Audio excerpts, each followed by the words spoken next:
Hello hello hello, good morning good morning good morning. और कैसे हो मेरे यकीनियंस? क्या हाल चाल? कैसी चल रही है पढ़ाई लिखाई? सब बढ़िया? हाँ भाई, अब तो 15 अगस्त ही बीत गया।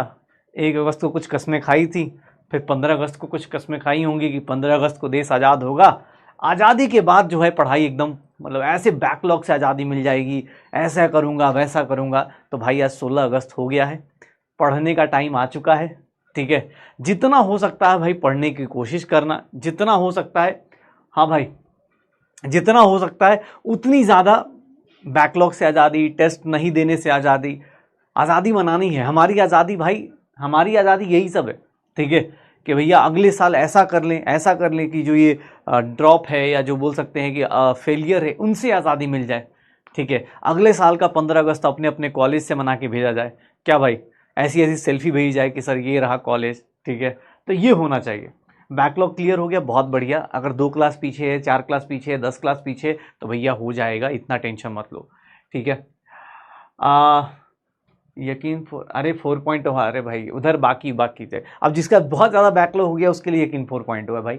ठीक है, हाँ बैकलॉग खत्म हो गया। एक बोला आप ऑर्गेनिक भी, ऑब्वियस है भाई, सब पढ़ाते थे यार। ये तो पिछले साल से तुमने देखना शुरू किया तो सिर्फ फिजिकल पढ़ा रहे थे, अभी ऑर्गेनिक मतलब हाँ ये सब पढ़ाते थे भाई, वो ठीक है। हाँ चलो, अच्छा घर से भी आज़ादी चाहिए, अगले साल कॉलेज पहुंच जाओ, घर से भी आज़ादी मिल जाएगी। आज़ादी का रियल मीनिंग हमारे लिए अभी के टाइम पे तुमसे कोई पूछे तो ठीक है ना, अब देश आज़ाद हो चुका है, देश की आज़ादी के दिन हम लोग अपने आप को कैसे आज़ाद कर सकते हैं? एक इंडिया का बेस्ट सिटीजन बन जाए, इंडिया के बेस्ट डॉक्टर बन जाए। ठीक है ना, आप इंडिया के उस सिटीजन्स में आओ जहाँ पे होता है ना कि जिनका नाम लिया जाए तो लोगों को प्राउड फील हो, वो आपके रिश्तेदार हो या ना हो, आपको प्राउड फील हो। जैसे हम एपीजे अब्दुल कलाम का नाम लेते हैं तो फील होता है ना कि यार हमारे इंडिया के हैं। चाहे किसी भी बंदे का, हम जो भी टॉप लेवल पे उनका नाम लेते हैं, हमें लगता है कि यार, अभी जैसे एक रिसेंटली एक डेटा आया था ना, उसमें बोला गया कि जो यूएस में मल्टी बिलियन कंपनीज हैं, जितनी भी बड़ी बड़ी कंपनीज, उसमें 66 जो है मेजर जो कंपनीज, उसमें 66 फाउंडर्स जो हैं इंडिया के हैं। सोचो हम इंडियंस को कितना प्राउड होता है कि अरे यार हमने वहाँ भी जाके झंडा गाड़ा हुआ है, इंग्लैंड का प्राइम मिनिस्टर झंडा गाड़ा रखा हम लोगों ने वहाँ पे भी। तो यार ये सब चीज़ें, बहुत बहुत सारे लोग ऐसे हैं। तो ये चीज़ें हमें फील करनी है। तुम भी ऐसा डॉक्टर बनो, अपने आप से ये सोचो कि यार ऐसा डॉक्टर बनना है जिसपे इंडिया को प्राउड हो। प्रधानमंत्री मतलब होता है ना, पीएम अगर आज से 20 साल बाद अगर लाल किले से बोल रहे हो तो तुम्हारा नाम ले रहे हो, ऐसे डॉक्टर्स बन जाओ, इस तरह के डॉक्टर्स बन जाओ, ऐसा काम कर दो अपने डॉक्टर्स के फील्ड में। तब हम लोगों का पढ़ाना, हम सब लोगों का ये देश रियल मीनिंग में तभी आज़ाद होगा ना, तुम भी आज़ाद रहोगे। अगले साल तो थोड़ी बहुत आज़ादी मिल जाएगी भाई, क्यों टेंशन ले रहा है, अगले साल आज़ादी मिल जाएगी। हाँ यस सर। चलो तो भाई शुरू करते हैं आज की क्लास। आज की क्लास में है क्या, चलो हम लोग थोड़ा लास्ट क्लास में आते हैं और लास्ट क्लास की बातें कर लेते हैं। लास्ट क्लास में हम लोगों ने क्या किया, लास्ट क्लास में हम लोगों ने क्या किया है, लास्ट क्लास में हम लोगों ने स्टार्ट किया, मैं इक्विलिब्रियम को एक बार फटाफट थोड़ा सा 5 मिनट में रिवाइज करा देता हूं, आप लोग फटाफट रिवाइज कर लो। एक बार मेरे साथ साथ बोलते रहो और आपको पूरा चैप्टर बोलता है ना कि भाई 5 मिनट में रिवाइज करा दिया जाएगा। इक्विलिब्रियम क्या था याद करो, स्टार्ट में हमने क्या पढ़ा था कि सर एक ऐसी कंडीशन, एक ऐसा टाइम, रिएक्शन के बीच में एक ऐसा टाइम जहां पर क्या हो जाए, रिएक्शन के बीच में एक ऐसा टाइम जहां पर क्या हो जाए सर, जहां पर हम लोग किसको देखते, जहां पर कांस्टेंट प्रॉपर्टीज क्या हो जाए, जो भी मेजरेबल प्रॉपर्टीज हैं उनकी वैल्यूज चेंज ना करे। लेकिन इनकी वैल्यूज क्यों नहीं चेंज करती, इसके पीछे का रीजन ये नहीं था कि रिएक्शन स्टॉप होती थी। रिएक्शन क्या होती थी, दोनों डायरेक्शन में सेम चलती थी। रिएक्शन क्या होती थी, दोनों डायरेक्शन में सेम चलती थी। यही था इनकी रियल प्रॉपर्टी या रियल वैल्यू। ध्यान सुनना, उसके बाद इक्विलिब्रियम एक कंडीशन थी, हमने ये पढ़ लिया। इक्विलिब्रियम जिस कंडीशन पे आता था वहीं पे एक डिफाइन होता था, इक्विलिब्रियम पे ही डिफाइन होता था के इक्विलिब्रियम, इक्विलिब्रियम कांस्टेंट, जिसको डिराइव किया था हम लोगों ने लॉ ऑफ मास एक्शन पे।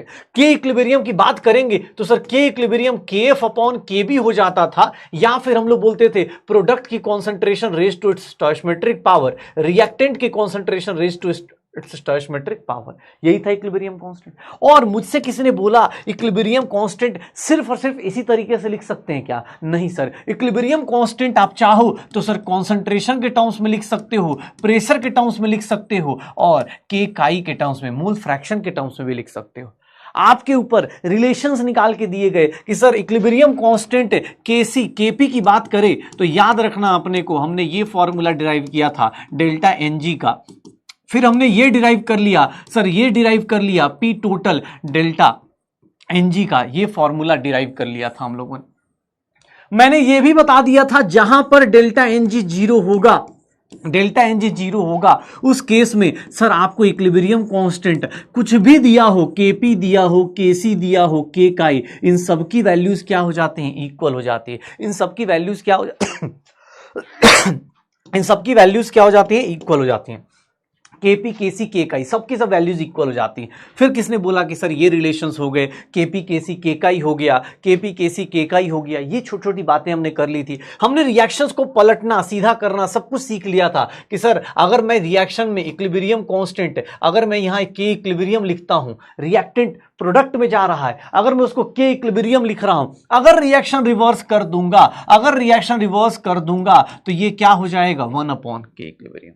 यही होगा शायद, याद है ये सब चीजें। अगर मैं इसको 4 से मल्टीप्लाई कर दूं, तो 1 के इक्विलिब्रियम की पावर क्या हो जाएगी, 4 हो जाएगी। अगर मैं इसको सर 3 से डिवाइड कर दूं, तो सर 1 के इक्विलिब्रियम पावर कितनी हो जाएगी, 1/3। याद आ रहा है। तो इक्विलिब्रियम कांस्टेंट देखा। इक्विलिब्रियम कांस्टेंट को जैसे ही पढ़ना शुरू किया, हमने एप्लीकेशन देखना शुरू किया था। हमने एप्लीकेशन देखा था, इक्विलिब्रियम कांस्टेंट का एप्लीकेशन देखा था। ध्यान से सुनना भाई, पूरी कहानी बस इसी चार्ट पे खत्म कर लेंगे। इक्विलिब्रियम कांस्टेंट का एप्लीकेशन, पहला एप्लीकेशन, इक्विलिब्रियम कांस्टेंट जितना हाई होगा मतलब प्रोडक्ट क्या होगा, उतना ज्यादा फेवरेबल होगा, या प्रोडक्ट की कॉन्सेंट्रेशन उतनी ज्यादा होगी रिएक्टेंट से।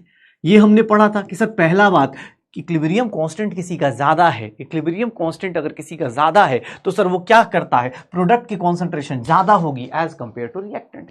अच्छा, इसका मतलब प्रोडक्ट ज्यादा स्टेबल होगा, इसकी बात कर ली थी। फिर हमने एक चीज निकाली थी, क्यूसी निकाला था। रिएक्शन कोएफिशिएंट बोलते हैं जिसको क्यूसी बोलते हैं। अगर क्यूसी की बात करें तो ये किसके इक्वल है, केसी की। कब, एट इक्विलिब्रियम। क्यूसी कब इक्विलिब्रियम पे है, एट इक्विलिब्रियम पे, दोनों इक्वल है। मुझे बता सकते हो, जिन लोगों को पढ़ के आए हो, सब लोग जिनको याद हो, अगर QC ग्रेटर देन केसी हो गया, इस केस में अगर QC ग्रेटर देन केसी हो गया, इस केस में क्या होगा, अगर QC ग्रेटर देन केसी होगा, फॉरवर्ड जाएगी रिएक्शन या बैकवर्ड, क्या होगा, QC इज इक्वल टू केसी है एट इक्विलिब्रियम। अगर QC ग्रेटर देन केसी हो गया, तो इस केस में क्या होगा, फॉरवर्ड जाएगा या बैकवर्ड जाएगा, अगर QC ग्रेटर देन केसी है तो सर इसका मतलब क्या हो जाएगा, बैकवर्ड हो जाएगा, तो अगर QC लेस देन केसी हो गया, तो ये क्या हो जाएगा, फॉरवर्ड डायरेक्शन में जाएगा, रिएक्शन कहां जाएगी, फॉरवर्ड, पक्का। तो ये एप्लीकेशंस थे, ये हमने चीजें करी थी, हमने नंबर लाइन पे ये चीजें अप्लाई करी थी। उसके बाद लास्ट क्लास में बहुत ही एक इंपॉर्टेंट चीज मैंने बताना शुरू किया था। लास्ट क्लास आपको रिकॉर्डेड मिला था, उसमें इंपॉर्टेंट चीज पता है क्या पढ़ी थी हम लोगों ने, इक्विलिब्रियम पे मिक्सचर का, इक्विलिब्रियम पे कंपोजिशन एट इक्विलिब्रियम मिक्सचर, अगर मैं कंपोजिशन एट इक्विलिब्रियम मिक्सचर की बात करूं, तो इसे मैंने लास्ट क्लास में 3 केसेस बताए थे, बहुत ही इंपॉर्टेंट था। लास्ट क्लास में हमने केबीडी भी किया था और यहां पे निकाला भी था, ठीक है। फिजिक्स की भी क्लास है, अच्छा ओके, अभी क्लास है क्या, चलो कोई बात नहीं, जहां जैसी मर्जी यार, जो जहां पढ़ना चाहे पढ़ लो यार, कोई दिक्कत नहीं। अभी बस ये देख लो, अगर बाई द वे आप उधर क्लास कर रहे हो तो इधर बाद में रिकॉर्डेड देखना, तो कोई दिक्कत नहीं, बस देख लेना भाई, ठीक है। हाँ, इक्विलिब्रियम पे अपने पास कंपोजिशन एट इक्विलिब्रियम, हमने 3 कंडीशंस इसमें देखा था, और यहां पे मैं बता देता हूं आपको, इक्विलिब्रियम मिक्सचर को फिर से रिवाइज करा देता हूं। इक्विलिब्रियम मिक्सचर पे आपको ही पता है, इक्विलिब्रियम मिक्सचर पे 3 कंडीशंस मैंने लास्ट क्लास में डिस्कस किया था, और आज अपने पास यहां पर 3 केसेस और लेके आऊंगा, और उनको मिला के इसके बाहर इक्विलिब्रियम का कोई भी बड़ा से बड़ा क्वेश्चन दिख जाए ना, तो भी डरने की बात नहीं होगी। फटाफट याद करो, क्वेश्चन ट्राई करो। लास्ट क्लास में बहुत सारे बच्चों को बोला कि सर न्यूमेरिकल सॉल्व नहीं हो रहे, मैं बार बार बोल रहा हूं बेटा, मैं क्लास नहीं बोल रहा हूं, आज फिर से बोल रहा हूं, न्यूमेरिकल एनसीईआरटी के न्यूमेरिकल बहुत गंदे टाइप के हैं, मतलब ऑब्वियस कैलकुलेशन बहुत बेकार है, इसलिए बस उसका कैलकुलेशन पार्ट छोड़ दो, केमिस्ट्री का पार्ट आपको आना चाहिए, उतना कर लो काफी है, क्योंकि एग्जाम हॉल में आपको ही पता है बहुत इजी सा क्वेश्चन होगा। आज जो अभी कराने वाला हूं बहुत ही वर्स्ट केस, बोलते हैं ना कि जब सर आपका सिलेक्शन होता है ना कि नीट वाला एकदम मतलब बौखला जाए कि नहीं भैया अब तो मैं बर्बाद करके रहूंगा, तब वो ऐसे क्वेश्चंस देगा जो आज की क्लास में करने वाले। और आज की क्लास में ली चैट लियर्स आएगा, वो बहुत ही छोटी चीज होती है, कहानी खत्म कर लेंगे, ठीक है।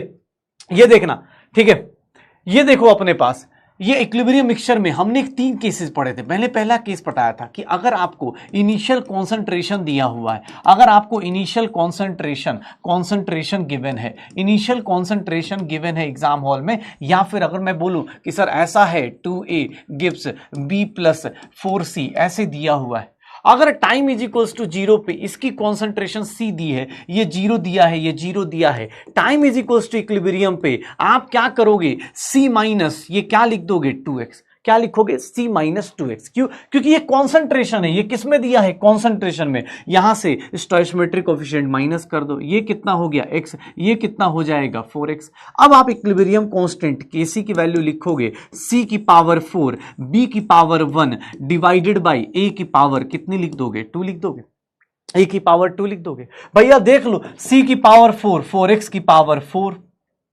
x की पावर 1 और डिवाइड बाई C - 2x की पावर 2 हो गया। कर देना, यही करना है आपको। बस ये ध्यान रखना कि इनिशियल आपको अगर कॉन्सेंट्रेशन दिया है, ध्यान रखना अगर आपको कॉन्सेंट्रेशन दिया है तो इस केस में इक्विलिब्रियम कांस्टेंट Kc लिखते टाइम कोई नीड नहीं है, नो नीड ऑफ वॉल्यूम, कोई वॉल्यूम की जरूरत नहीं है, आपको वॉल्यूम की जरूरत कुछ नहीं पड़ने वाली, क्योंकि आपको कॉन्सेंट्रेशन दिया है। कॉन्सेंट्रेशन को डायरेक्ट हीट कर सकते, डायरेक्ट हीट सॉल्व कर सकते, डायरेक्ट सॉल्व कर सकते हैं, कॉन्सेंट्रेशन वाले केस को डायरेक्ट सॉल्व कर सकते हैं। अगर मैं बात करता हूं केस 2 की, केस 2 में क्या बोला गया था कि अगर आपको इनिशियल मोल्स दिए जा रहे हैं, अगर आपको इनिशियल मोल्स दिए गए हैं, अगर आपको मोल्स लिया गया है, इनिशियल मोल्स गिवन है, या मैं ऐसे लिख देता हूं moles is given, if moles are given, अगर क्वेश्चन में मोल्स लिखे हुए हैं तो सर ध्यान रखिएगा मोल्स आर गिवन, अगर उस केस में लिखा हुआ है, फिर से सेम रिएक्शन लिख देता हूं, फिर से सेम रिएक्शन लिख देता हूं। ये देख ले भाई, sir time is equals to 0, अगर इसके n मोल्स दिए हुए हैं, अगर इसके n मोल्स हैं, ये 0 0, sir time is equals to equilibrium पे, इक्विलिब्रियम पे क्या होगा n - 2x, ये कितना होगा x और ये कितना होगा 4x, n - 2x ये x और ये कितना हो जाएगा 4x। एक बात बताओ, इक्विलिब्रियम कांस्टेंट क्या मैं ऐसा लिख सकता हूं क्या, 4x का whole 4 divide by x into n - 2x, ये सही है या गलत है? ये कितने लोग बता सकते हैं, राइट है या रॉन्ग है? जल्दी बताओ, राइट है या रॉन्ग है? ये राइट है या रॉन्ग है? ये राइट है या रॉन्ग है? केसी का एक्सप्रेशन क्या मैं ये लिख सकता हूं, राइट है या रॉन्ग है? ये रॉन्ग है, राइट है या रॉन्ग है? जल्दी बताओ क्या होगा, राइट होगा या रॉन्ग होगा? रॉन्ग है या राइट है?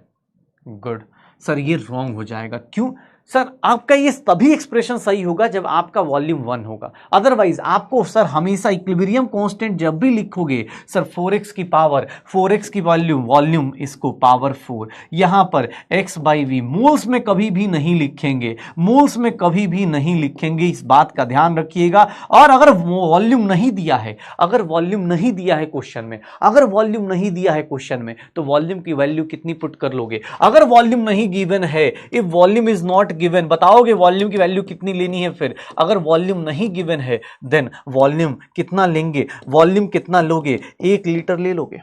वॉल्यूम कितना लोगे? 1 लीटर। देन वॉल्यूम कितना ले लोगे? 1 लीटर। अगर वॉल्यूम नहीं गिवन है तो, अगर गिवन है तो वॉल्यूम से डिवाइड करना पड़ेगा।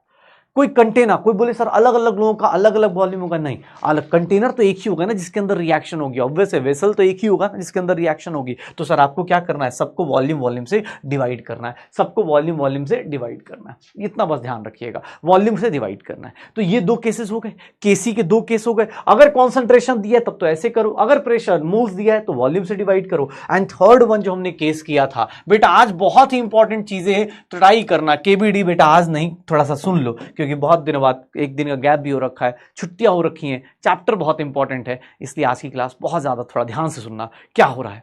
अगर थर्ड केस की बात करूं, थर्ड केस में अगर मुझसे बोल दिया जाए प्रेशर इज गिवन, अगर प्रेशर इज गिवन, अगर प्रेशर गिवन है, उस केस में केपी का एक्सप्रेशन कैसे लिखते हैं? मैं फिर से लिख देता हूं, प्रेशर अगर गिवन है सर, ये एक्सप्रेशन P प्लस ये क्या हो गया 4C।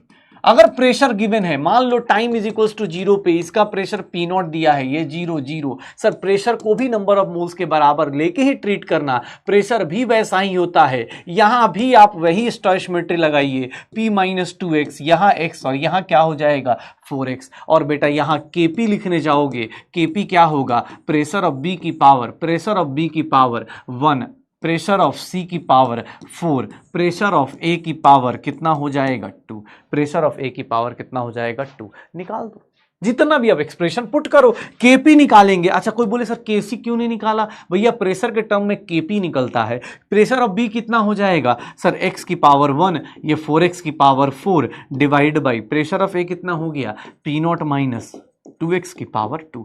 आपको एग्जाम हॉल में केमिस्ट्री का पोर्शन ये यहां तक आपको लेके आना है, केमिस्ट्री का पोर्शन यहां तक लेके आना है। इसके बाद मैथ्स लगेगी, वो बेसिक मैथ्स आप लगा लोगे और मुझे इतना भरोसा है कि एग्जाम हॉल में जो न्यूमेरिकल्स आएंगे वो इन न्यूमेरिकल्स बहुत ही सिंपल से होंगे। आप इवन अभी जब डीपीपी अटेम्प्ट कर रहे होगे तो आपको पता चल रहा होगा कि यार ये क्वेश्चन में अच्छा ऐसे करना है, इस क्वेश्चन में ऐसे करना है। जब आप डीपीपी अटेम्प्ट करते तो ही पता चल जाएगा कि यार ऑब्जेक्टिव क्वेश्चन बहुत सिंपल से आएंगे। ओके ठीक है, हाँ बहुत बहुत बेसिक से आएंगे और कुछ नहीं, हो जाएगा सर।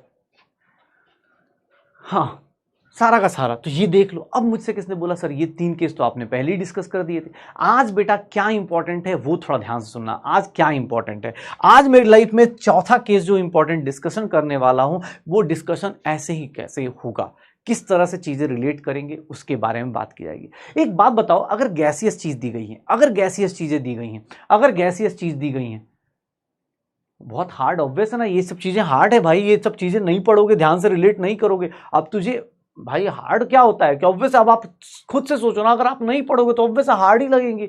ये 3 केस तुझे पूरे पूरे पूरे इसमें केमिकल इक्विलिब्रियम में तेरे पास पूरे ऐसे करके 6 केस आ जाएंगे। अब तुझे एक केस और दिखाता हूं, चल 3 केस हो गए, केस नंबर 4। केस नंबर 4 पे आते हैं। अब आपने जो लास्ट क्लास में किया है, क्वेश्चंस किए हैं, उसी के आगे एक काम करते हैं, केस नंबर 4 पे आते हैं। अब ध्यान सुनना, अब ध्यान से सुनना। अगर तुझसे बोला जाए,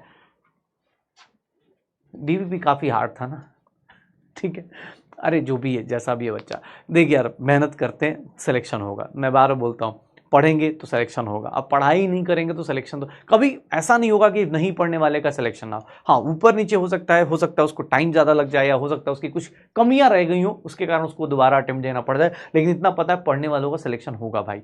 ये सबको क्लियर है, सबको क्लियर है कि भाई पढ़ने से ही सिलेक्शन होगा और कुछ करने से नहीं होगा। ठीक है, बाप रे बाप, एक बोला लेक्चर प्लानर में कोई और चैप्टर होना चाहिए था। हाँ भाई बहुत बहुत गलती हो गई, सॉरी, हम पीछे चल रहे, हम क्या करें। हाँ तुसी बोलो ना क्या करें, हाँ पीछे चल रहे, बताइए। बच्चे ने बोला उसका बैकलॉग देखो, वो बैकलॉग से आगे चल रहा है, वो बोल रहा है सर आप पीछे चल रहे हो। ठीक है, कुछ तो अलग अलग लेवल पे बात करते हैं यार, कुछ अलग लेवल पे होते हैं। चलो तो भैया अब केस 4 पे आते हैं और अपना सिस्टम बनाते हैं। देख रहे हो आजकल सिस्टम वाले लोग क्या क्या हाल हो रहा है। तो सिस्टम बनाओ, अपना सिस्टम बनाओ और सिस्टम जीतेगा, इतना जरूर पता है। ओके हाँ सिस्टम जीतेगा। चलो ये केस 4 की बात करते हैं। केस 4 में क्या दिया है, अगर आपको बोल दिया जाए, ध्यान से सुनना, अब if moles are given, if moles are given and moles and Kp are given, ध्यान सुनना, बहुत डिफिकल्ट है बेटा। अगर आप इस केस को देखो, समझना चाहो, एग्जाम हॉल में बेटा केस उस लिख के नहीं आएगा, मैं तुझे बता रहा हूं ना, अभी जैसे तुझे आगे चलेगा तुझे पता चल जाएगा। ठीक है, हाँ भाई एक बोल रहा सिस्टम क्या होता है, सिस्टम क्या होता है भाई, बोल रहे सिस्टम क्या होता है, नहीं नहीं ये बहुत डिफिकल्ट है, ये तो और डिफिकल्ट है, नहीं समझ पाएगा, छोड़। If moles and Kp are given, अगर मोल्स और केपी गिवन है तो क्या होने वाला है। ठीक है, मोल्स और केपी गिवन है तो क्या गिवन है, देखना एक बार ध्यान से। अगर मैं यही चीज लिख देता हूं जो मैं बार बार लिख रहा हूं, ये देख लो अपने पास, थोड़ा ध्यान से समझना, क्योंकि कुछ चैप्टर्स यहीं पे रिवाइज हो जाएंगे, कुछ चैप्टर्स यहीं पे रिवाइज होते चले जाएंगे, कुछ चैप्टर्स यहीं पे रिवाइज होते चले जाएंगे। ये देखना अपने पास, टाइम जब 0 होगा, इसके मोल्स दिए हैं, n मोल्स दिए हैं, टाइम जब 0 है तो n moles 0 0। Sir time is equals to equilibrium पे, मैं क्या ये लिखने में सब लोग लिख सकते हैं, ये ऐसा क्यों लिख रहा हूं ये सबको पता चल रहा है, या ऐसा क्यों लिख रहा हूं पता चल रहा है, ये सब लोग लिख लोगे क्या, n-2x मोल्स, इसके x इसके 4x, कैसे आया, स्टोइचियोमेट्री पढ़ी थी याद है, इसके 2 मोल्स गए तो इसका 1 मोल, इसका कितना बनेगा 4 मोल, याद है, लिख लोगे भाई। इसको लिखने में तो कोई दिक्कत नहीं, ये लिख सकते हैं, लास्ट क्लास से पढ़ रहे हैं, ये वाला तो लिख ही सकते हैं। अब दिक्कत क्या है, आपको क्या बोल रहा है सर, केपी के साथ रिलेट करो। केपी का मतलब क्या होगा, प्रेशर ऑफ सी की पावर 4, प्रेशर ऑफ बी की पावर 1 और प्रेशर ऑफ ए की पावर कितनी चाहिए 2 होगी, यही होगा ना भाई। लास्ट क्लास में हमने यहां तक लिख लिया है, मुझे केपी के साथ रिलेट करना है, मुझे केपी लिखना है। एक बात बताओ, केपी कैसे लिखूं, प्रेशर कैसे लिखूं, प्रेशर ऑफ सी कैसे आएगा? चलो कोई बताओ, कोई हिंट दो। प्रेशर ऑफ सी कैसे निकाल सकता हूं, प्रेशर ऑफ सी कैसे निकाल सकता हूँ, प्रेशर ऑफ सी कैसे निकाल सकता हूँ, प्रेशर ऑफ बी कैसे निकाल सकता हूँ, प्रेशर ऑफ ए कैसे निकाल सकता हूँ? इससे पहले वाले केस में कोई दिक्कत नहीं थी बिकॉज सबका प्रेशर था। लेकिन अब बेटा आज जो केस है ना, वो थोड़ा सा चीजें अलग रिलेट करेगा। कैसे, एक बात बताना। मुझसे किसी ने बोल दिया एट इक्विलिब्रियम, सर एक बात बताइए, एट इक्विलिब्रियम टोटल मोल्स कितने होंगे, एन टोटल कितने होंगे, गैसियस मोल्स कितने होंगे, n-2x प्लस x प्लस कितना 4x। इसको सॉल्व करोगे एन टोटल कितना हो जाएगा, प्लस 3x होगा, यही होगा। कैसे सॉल्व करेंगे sir? Dalton's law of partial pressure याद करो। सर प्रेशर ऑफ बी क्या होगा? कोई बोले सर याद रखना, एक लाइन बताने वाला बहुत इंपॉर्टेंट। इक्विलिब्रियम पे एन टोटल इतना आ गया, सर सबके मोल्स मिला दो क्योंकि गैस है, सबके मोल्स होंगे, बीकर में तो सबका ही मोल्स होगा। अब इक्विलिब्रियम पे एक बात बोली जाती है, sir Dalton's law of partial pressure कहां लगाते थे? याद करो, Dalton's law of partial pressure non reactive gaseous mixture पे। Sir non reactive gaseous mixture पे ये देख लो सर, अब लगाऊंगा अप्लाइंग अगर मैं इसकी बात करूं, applying Dalton's law of partial pressure, Dalton's law of partial pressure apply करूंगा, Dalton's law of partial pressure apply करूंगा, Dalton's law of partial pressure अगर अप्लाई करता हूं तो यहां ध्यान से सुनना, प्रेशर ऑफ सर बी की बात करूंगा तो प्रेशर ऑफ बी क्या होगा, mole fraction of B into क्या हो जाएगा, पी टोटल मतलब पी टोटल क्या हो गया at equilibrium, P pressure at equilibrium कोई क्या लिख देता हूं, पी टोटल लिख देता हूं। ये हो गया। ये देख लो sir mole fraction of B कैसे आएगा, sir number of moles of B divide by N total into P total. Sir number of moles of B कितना है, x upon N plus 3x into क्या आ गया, पी टोटल। पीटी लिख देता हूं, हटाओ पी टोटल, यही लिख सकता हूं, देख लो।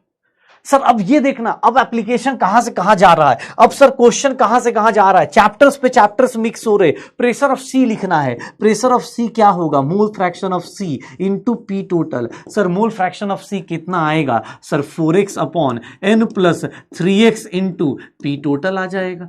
सर किसने बोल दिया प्रेशर ऑफ ए बताओ, mole fraction of A into P total. Sir mole fraction of A कितना होगा, n-2x n plus 3x into P total लिख सकते हो गया भैया।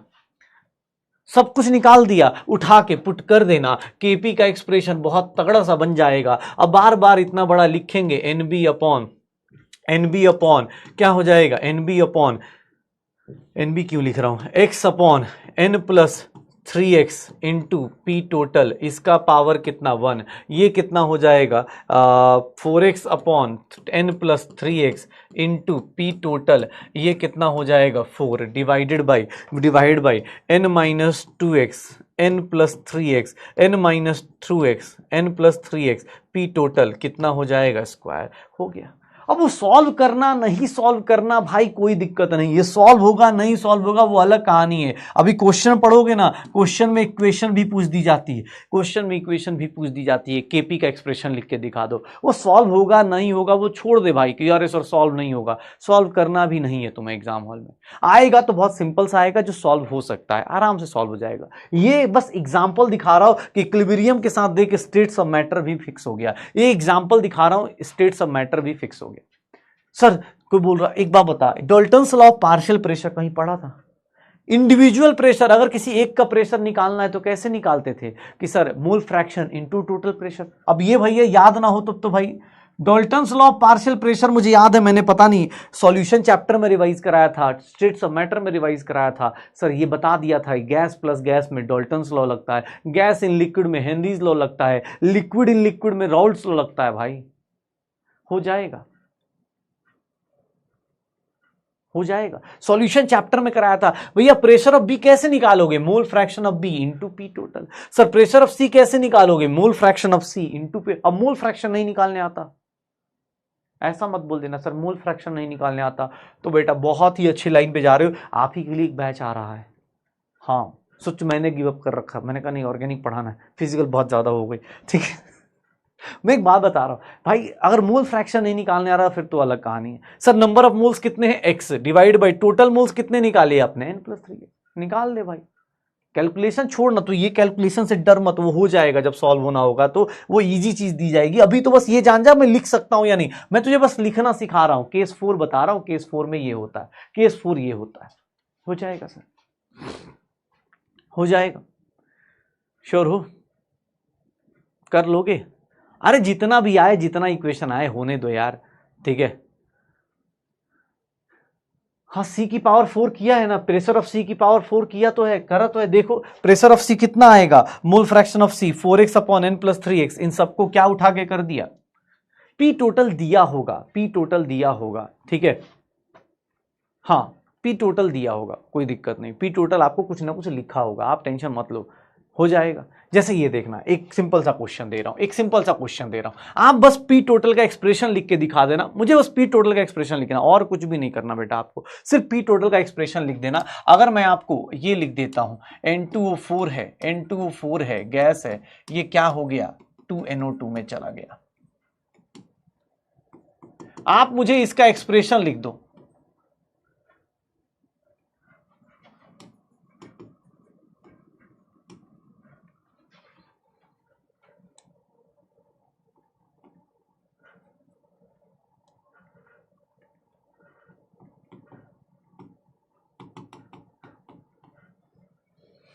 आप बस इसका एक्सप्रेशन लिख दो, आप बस इसका एक्सप्रेशन लिख दो, केपी का एक्सप्रेशन लिख दो, आपको सिंपल सा टाइम इज इक्वल्स टू 0 पे दिया है, आप बस सिंपल सा एक्सप्रेशन लिख दो, आपको ही पता है क्या करना है। अब मैं ज्यादा नहीं बोलना चाह रहा, आप ही इसको करेंगे, मुझे क्या है सर, n माइनस एक्स हो गया, और ये कितना हो गया,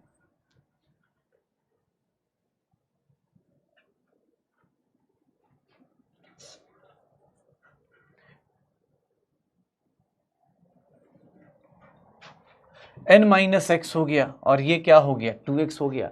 टाइम इज इक्वल्स टू, एक बार बता, n माइनस एक्स, अब फिर से निकाल, एट इक्विलिब्रियम, इक्विलिब्रियम पे n total number of moles कितने आएंगे, n टोटल कितना आएगा, n माइनस एक्स प्लस क्या आ जाएगा 2x, ये कितना हो जाएगा n प्लस एक्स हो जाएगा। सर किसने बोल दिया कि सर प्रेशर ऑफ N2O4 बताइए, केपी तो निकाल देंगे, केपी का एक्सप्रेशन क्या होना है, केपी का एक्सप्रेशन क्या होना है, pressure of NO2 at equilibrium इसकी पावर 2 और प्रेशर ऑफ N2O4, यही होगा सर, और क्या होगा, यही लिखना है ना, करके देख लो सर। हाँ ये देख लो, प्रेशर ऑफ N2O4 क्या हो जाएगा, प्रेशर ऑफ N2O4 क्या हो जाएगा, तो सर क्या करें, मोल fraction of N2O4, mole fraction of N2O4 into P total लिख दूं। Sir mole fraction of N2O4 कितना होगा, n minus x divide by n plus x into P total, यही होगा सर, देख लो। Sir what is pressure of NO2, pressure of NO2 क्या होगा, mole fraction of NO2 into P total, mole fraction of NO2 into P total, और mole fraction of NO2 क्या हो जाएगा sir 2x upon n plus x, 2x plus into n plus x into P total, यही होगा शायद, P total हो गया। अब आपके पास सारा कुछ मिल चुका है, पुट कर दो, आंसर निकाल देना। सर सॉल्व करके बस आप इक्वेशन लिखने में फोकस करना बेटा, पूरा का पूरा उसको सॉल्व करने के चक्कर में मत जाओ, आप इक्वेशन लिख दो, मेरा काम खत्म। एग्जाम हॉल में सारी वैल्यूज दी होंगी, आप बस इतना लिख लो, इतने पे ही अपना काम हो जाएगा। अभी आप इसी के मास्टर बन जाओ, हो गया काम खत्म। सर NO2 N2O4 क्या हो गया पीटी से। अब एक बात बताओ, अब सॉल्व करने का तरीका देखो, इसको सॉल्व करने जाओगे तो कैसे सॉल्व होगा, इसको सॉल्व करने जाओगे तो कैसे सॉल्व हो जाएगा, एक मिनट ध्यान से देखना, ये देखना ध्यान से। सर पीटी की पावर, चाहे रुक जाओ मैं निकाल ही देता हूं, पता चला।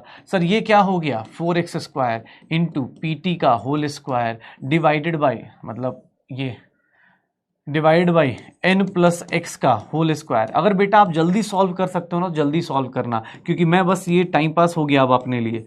n plus x into PT है, ये देखना, एक पीटी से एक पीटी चला गया, n प्लस एक्स से एक n प्लस एक्स चला गया, एक n प्लस एक्स से n एक्स प्लस चला गया। सर अब कुछ लोग इसको रट रहे होते हैं, कुछ लोग इसको रट रहे होते हैं, और जो बाकी लोग पढ़ रहे होते हैं उनको कोई दिक्कत ही नहीं है।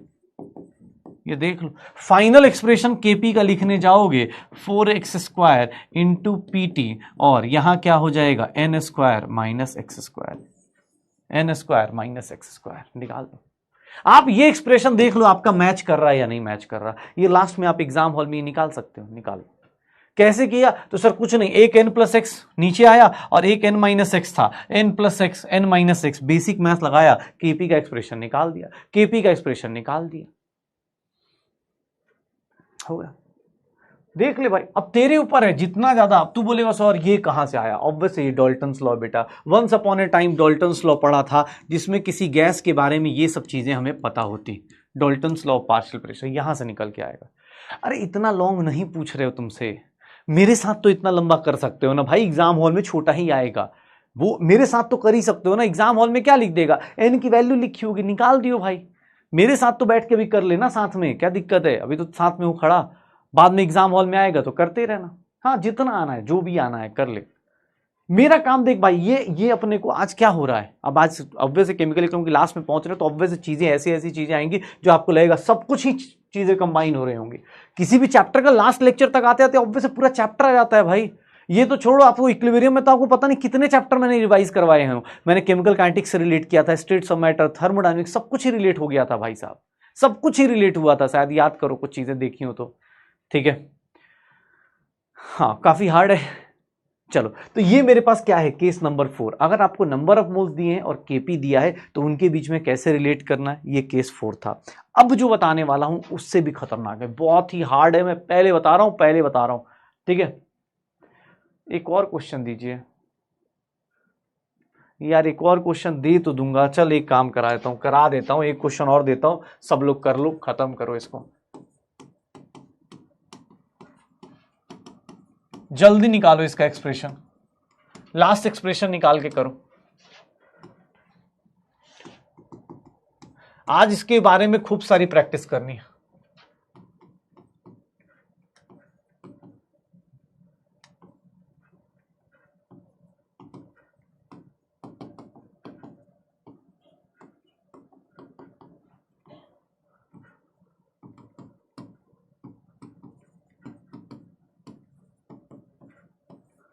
निकाल, चलो करो। ऑब्वियस प्रेशर डिस्कस कर रहा हूं तो केपी लूंगा ना, प्रेशर की बात कर रहा हूं तो केपी लूंगा, कॉन्सेंट्रेशन लूंगा तो केसी लूंगा, केपी और केसी। हाँ भाई रोहित भाई, बहुत हार्ड है यार, ऑब्वियस है, इतना डिफिकल्ट कॉन्सेप्ट सोच रहे हो, ये कुछ बेवकूफ लोग हैं जो बोल रहे हैं कि और क्वेश्चन कराओ। हार्ड तो होगा ही ना बेटा, अब जब पीछे की चीजें याद नहीं होंगी तो बताओ ना, हम क्या करें, क्या करें बताओ। अब दिक्कत वही है ना, हार्ड कहां से हो गया भाई, कितना आएगा निकालो, एक्सप्रेशन लास्ट का निकाल के दिखाओ, केपी का एक्सप्रेशन निकाल के दिखाओ। इसमें से क्या माइनस करोगे, एक्स। अब तो बोले एक्स कहां से आया भाई, इसका एक मूल जाता है तो मान लेना एक्स मूल गया, इसके एक्स मूल गए तो इसके कितने बनेंगे एक्स, और इसके कितने बनेंगे एक्स, यही बनेगा ना 9n minus x n minus x. Sir at equilibrium आपको क्या करना है, पहले क्या करना है, एन टोटल निकालना है। इक्विलिब्रियम पे नंबर ऑफ मोल्स टोटल निकाल दो। सर टोटल मोल्स मतलब सर रिएक्टेंट और प्रोडक्ट सबके moles, minus x plus x चला गया। सर एन टोटल कितना आ गया, एन प्लस एक्स आ गया, एन प्लस एक्स आ गया, निकाल ले भाई। अब यहां देख ले, तू बोलेगा सर प्रेशर ऑफ PCl5 बताइए, प्रेशर ऑफ PCl5 क्या होगा भाई, मोल फ्रैक्शन ऑफ PCl5। अब भाई ये हार्ड, अगर ये तुझे लग रहा है कि सर ये कहां से लिख दिया, तो मेरी सिंपैथी तेरे साथ है, अगले साल भी तू आ सकता है, कोई दिक्कत नहीं। क्योंकि अगर तुझे बेटा अगर ये चीज याद नहीं आ रही इस चैप्टर में आने से पहले, अगर एक स्टेट्स ऑफ मैटर अगर ये नहीं पता चल रहा, तो बेटा आप कोई बात नहीं, पीछे या तो रिवाइज करके आओ और नहीं तो ये जादू मान के चलो। क्योंकि अब ठीक है ना, अब आगे जा चुके हैं, अब थोड़ा सा हम आगे जा चुके हैं, अब उसको पीछे नहीं जा सकते कि हाँ आपके रिवीजन के लिए पूरी क्लास को पीछे लेके नहीं जा सकते। ठीक है, अच्छा लगे बुरा लगे जो लगे आपको कि सर ये कहां से आ रहा है, ये बेटा आपको ये जादू इस डाल्टन्स लॉ से आता है। अब मोल फ्रैक्शन कैसे निकालते थे भाई, अब मोल फ्रैक्शन अपने moles divide by total moles into P total. बेटा आप तो 11th वाले कर देते हैं और तुम्हें ये लग रहा है कि सर ये कैसे हो रहा है। ठीक है, तो पी टोटल क्या होगा, अपने moles divide by total moles into P total, निकाल दो क्या होगा। तो सर अब केपी का एक्सप्रेशन लिखिए, केपी का एक्सप्रेशन क्या होगा, pressure of PCl3 sir pressure of Cl2 और divide by pressure of PCl5। अब बार बार एक ही चीज को लिखना है, आपकी मर्जी है।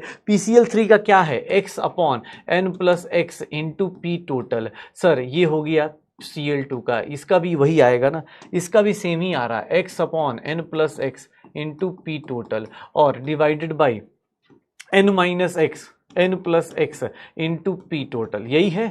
देख लो भाई, पी टोटल से P total cancel, N plus x से एन प्लस एक्स कैंसिल, बचा क्या, ऊपर x square into P T, नीचे क्या बचा, एन माइनस एक्स, और ये क्या हो गया, एन प्लस एक्स हो गया। मुझे बस एग्जाम हॉल में इसके क्वेश्चंस का ये पूछा जाएगा आपसे, डेरिवेशन पूछ दिया जाएगा कि सर ये एक्सप्रेशन बता दीजिए सही है या गलत है, सही है या गलत है, हो गया, आपको यही लिखना है। अब सर आपको ये डिफिकल्ट लग रहा है तो उसका कुछ नहीं कर सकते यार, अब फिर वही बात हो गई कि फिर तो आप बहुत ज़्यादा अच्छे से पढ़ाई कर रहे हैं, उस पढ़ाई को कंटिन्यू करिए, हो जाएगा। जिन लोगों को भी भाई लगता है आप एक बार प्रैक्टिस तो करो, काटो पीटो तभी तो आएगा आंसर। अब पता चला आपको आदत ही नहीं, आप सोच रहे पी टोटल कैसे कैंसिल हो गया, एन प्लस, भाई एक बार करके देखना तुझे पता चल जाएगा। अब ये तो प्रैक्टिस से ही आएंगी चीजें कि हाँ सर, अब कोई बोले सर ये कहाँ से आ गया, ए प्लस बी ए माइनस बी बचपन से पढ़ता आ रहा है, ए स्क्वायर माइनस बी स्क्वायर, हो जाएगा। तो ये मेरा केस 4 है।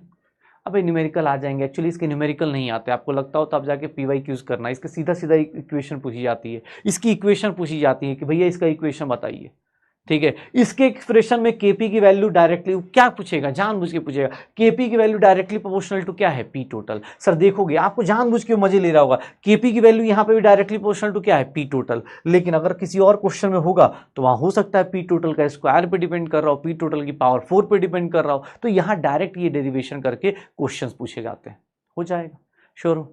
केस नंबर 5 पढ़ते, केस नंबर 4 हो चुका है, केस नंबर 4 हमने समझ लिया है, डाल्टन्स लॉ लगाना समझ लिया है। अब बेटा सबसे डिफिकल्ट केस, और वो है केस नंबर 5। और केस नंबर 5 पढ़ने से पहले, केस नंबर 5 पढ़ने से पहले एक चीज याद दिला दूं, एक चीज हमने पढ़ी थी, डिग्री ऑफ डिसोसिएशन और association. Degree of dissociation once upon a time कभी किसी चैप्टर में हमने पढ़ा है डिग्री ऑफ डिसोसिएशन। एक बोल रहा है कि सर भाई अब चैप्टर ना, जैसे तुझे भी क्या दिक्कत आती है हर एक टाइम ना, अब चीजें चैप्टर, अब तू सोचेगा भैया ना, आई थिंक 9th चैप्टर है हमारा, ठीक है, 8वां या 9वां चैप्टर जो भी चल रहा है, अब 7 चैप्टर पीछे का रिवाइज करके आना भी आपका होमवर्क है। आप टेस्ट दे रहे हो, आप चीजें कर रहे हो, तो रिवाइज करके आओ। तो जब डिग्री ऑफ डिसोसिएशन कहा था कहीं 3 चैप्टर में यूज हो चुका है, सॉल्यूशन में आया था, इलेक्ट्रोकेमिस्ट्री में आया था, सॉल्यूशन में आया था, इलेक्ट्रोकेमिस्ट्री में आया था, और हाँ इलेक्ट्रोकेमिस्ट्री में भी अल्फा आ गया था, lambda M upon lambda M not. अगर आपको रिलेट नहीं कर पा रहे तो उसमें गलती हमारी पूरी गलती हमारी, हम एक्सेप्ट कर लेते हैं ना। हाँ मतलब ऑब्वियस है ना भाई, गलती तो हमारी ही तो हो सकती है यार, सर आप लोग पढ़ा देते हो, बताओ ऐसे थोड़े ना होता है। डिग्री ऑफ डिसोसिएशन जिन लोगों को याद हो, अब यार वही लगता है कभी कभी डर ही लगता है कि यार ऐसे कुछ करके बताया था मैंने, कुछ याद है? कितने लोगों को याद आ रहा है भाई, थोड़ा बताना, एक बार याद करके बताना कितने लोगों को याद आ रहा है कि सर हाँ सर ये सब चैप्टर हमने पढ़ा है, अल्फा में थोड़ा बहुत डिग्री ऑफ डिसोसिएशन, अल्फा की वैल्यू अभी जस्ट कुछ दिन पहले ही हमने ये पढ़ा था, लैम्डा एम नॉट होता है डिग्री ऑफ डिसोसिएशन। हो जाएगा sir, lambda M upon lambda M naught आ जाएगा, ये देख लो, हो जाएगा सर, श्योर हो। तो ये छोटी छोटी चीजें देख लेना, अल्फा अपॉन ये lambda upon lambda M not, ये सब चीजें देख लेना। डिग्री ऑफ डिसोसिएशन किसको रिलेट करता है, डिग्री ऑफ डिसोसिएशन किसको रिलेट करता है, ये ध्यान रखिए। डिग्री ऑफ डिसोसिएशन किसकी बात करेगा, तो ये क्या रिप्रेजेंट करता है, इट रिप्रेजेंट, प्लीज बेटा ध्यान से सुनना, it represents fraction of molecules, fraction of molecules या फ्रैक्शन ऑफ पार्टिकल्स लिख देता हूं, पता चला एटम है तुम छोड़ दो, fraction of particles undergoing dissociation. अगर एसोसिएशन होगा तो एसोसिएशन में कर देना, वो वहां पे बताया भी था once upon a time. Alpha जो होता है डिग्री ऑफ डिसोसिएशन भी हो सकता है, डिग्री ऑफ एसोसिएशन भी हो सकता है। वंस अपॉन ए टाइम कहां बताया था मैंने, सॉल्यूशन में, कि सर कुछ लोग कुछ पार्टिकल डिसोसिएट करते हैं और कुछ पार्टिकल एसोसिएट करते हैं, कुछ पार्टिकल डिसोसिएट करते हैं और कुछ पार्टिकल एसोसिएट करते हैं। तो ये चीज मैंने पहले बताई थी। सर याद रखिएगा ये किसको रिप्रेजेंट कर रहा है, फ्रैक्शन ऑफ पार्टिकल्स को, जो क्या कर रहे हैं, undergoing dissociation from 1 mole of given particles. एक मोल गिवन पार्टिकल से कितने बंदे फ्रैक्शन में जा रहे हैं, याद रखिएगा। अल्फा ऑलवेज डिफाइंड फॉर 1 मोल, याद रखिएगा। ये हमेशा किसके लिए होता है, 1 मोल के लिए डिफाइंड होता है। कभी भी कोई डिग्री ऑफ डिसोसिएशन बोल दे, जैसे मैं तुझे एक बात बताता हूं, अगर मैं तुझे ये बोल दूं कि यार मेरे मार्क्स ना 40% आ रहे हैं, मैं बोलता हूं मेरे 40% मार्क्स आ रहे हैं, तो क्या सोचेगा कि सर के 100 मार्क्स के एग्जाम होगा, उसमें से सर के 40 नंबर आ रहे हैं, सर ना बड़े फेलियर टाइप बच्चे हो गए, यही बोलेगा ना कि अरे सर 40% तो आपके मार्क्स आ रहे हैं, 100 में से 40। मैंने तेरे से बोला क्या कि मेरा 10 मार्क्स का एग्जाम था? मैंने नहीं बताया ना, लेकिन तूने अपने आप ही एक गेस मार लिया कि सर के ना 100 में से 40 होंगे। क्यों? क्योंकि तुम्हें एक चीज पता है कि परसेंटेज जब भी डिफाइन की जाती है, परसेंटेज जब भी डिफाइन की जाती है 100 के रिस्पेक्ट में की जाती है, परसेंटेज कभी भी 100 के रिस्पेक्ट में। वैसे ही फ्रैक्शन जब भी डिफाइंड होता है 1 मोल के रिस्पेक्ट में। देख बेटा, कहने को बहुत सिंपल चीजें हैं, लेकिन हाँ अभी तू फिर से गलती करेगा। मैंने क्या बोला? अल्फा जब भी डिफाइंड होगा 1 मोल के लिए, always sir always fractional value, हमेशा फ्रैक्शनल वैल्यू पुट करनी है। Always fractional value is used in numericals. याद रखना, कभी भी गलती से परसेंटेज में मत निकाल देना। परसेंटेज अल्फा अगर परसेंटेज में दिया है तो सर अल्फा को हमेशा फ्रैक्शन में कन्वर्ट कर देना। अल्फा फ्रैक्शन को आप क्या करोगे? 100 में कन्वर्ट, मल्टीप्लाई कर दो। या फिर अगर अल्फा फ्रैक्शन में चाहिए आपको, अगर कहीं अल्फा फ्रैक्शन में चाहिए, परसेंटेज में दिया है, 100 से डिवाइड कर देना। ये छोटी चीजें याद रखना, अदरवाइज हमेशा दिक्कत आने को है, हमेशा दिक्कत आएगी। Degree of dissociation, degree of association हमेशा किसमें पुट करना है? जब भी कोई न्यूमेरिकल सॉल्व करोगे हमेशा फ्रैक्शन वैल्यूज पुट करोगे, हमेशा फ्रैक्शन में वैल्यूज पुट होगी, ये याद रखना, हमेशा फ्रैक्शन में। कहीं अल्फा लिखा है ना, और कहीं अल्फा लिखा है sir degree of dissociation, degree of dissociation, अगर आपका डिग्री ऑफ डिसोसिएशन 40% है, अगर आपका डिग्री ऑफ डिसोसिएशन 40% दिया है ना, तो सर आप इसको 40% वैल्यू पुट मत कर देना किसी भी न्यूमेरिकल में। अल्फा की वैल्यू हमेशा फ्रैक्शन में पुट होगी। 40 को डिवाइड करेंगे 0.4 आ जाएगा, 40 को डिवाइड करेंगे 0.4 आ जाएगा, 40 को डिवाइड करेंगे 0.4 आ जाएगा। तो डिग्री ऑफ डिसोसिएशन याद रखिएगा, डिग्री ऑफ डिसोसिएशन क्या है? सर अल्फा की वैल्यू 40% मतलब 0.4। आपको ये न्यूमेरिकल में वैल्यूज यूज करनी है, 40 मत यूज कर देना, पता चला बर्बाद हो जाओगे। 40 डायरेक्टली यूज नहीं करना है, ये याद रखो, डिग्री ऑफ डिसोसिएशन। अच्छा चलो इसका मीनिंग बताता हूं, इसका मीनिंग क्या हुआ। अल्फा की वैल्यू 0.4 है, इसका मीनिंग क्या हो गया कि सर अगर आप सामने वाले का 1 मोल लेते हैं तो उसमें से कितना कितना डिसोसिएट कर रहा है। इसका मीनिंग ये क्या बता रहा है? ये क्या बता रहा है कि सर 1 मोल ऑफ, अगर मान लो किसी ए को लेते हैं, 1 मोल ऑफ ए है तो उसमें से कितना पार्टिकल डिसोसिएट हो रहा है? 0.4 mole. Sir 0.4 mole of A is dissociated, यही बता रहा है ना, 1 मोल में से इतना पार्टिकल डिसोसिएट हो रहा है, यही बता रहा है। फॉर 1 मोल ऑफ ए, अगर 1 मोल ऑफ ए दिया है तो डिग्री ऑफ डिसोसिएशन यही बताएगा ना कि 1 मोल के केस में आपका कितना डिसोसिएट कर रहा है, 1 मोल के केस में आपका कितना डिसोसिएट कर रहा है, यही बताएगा।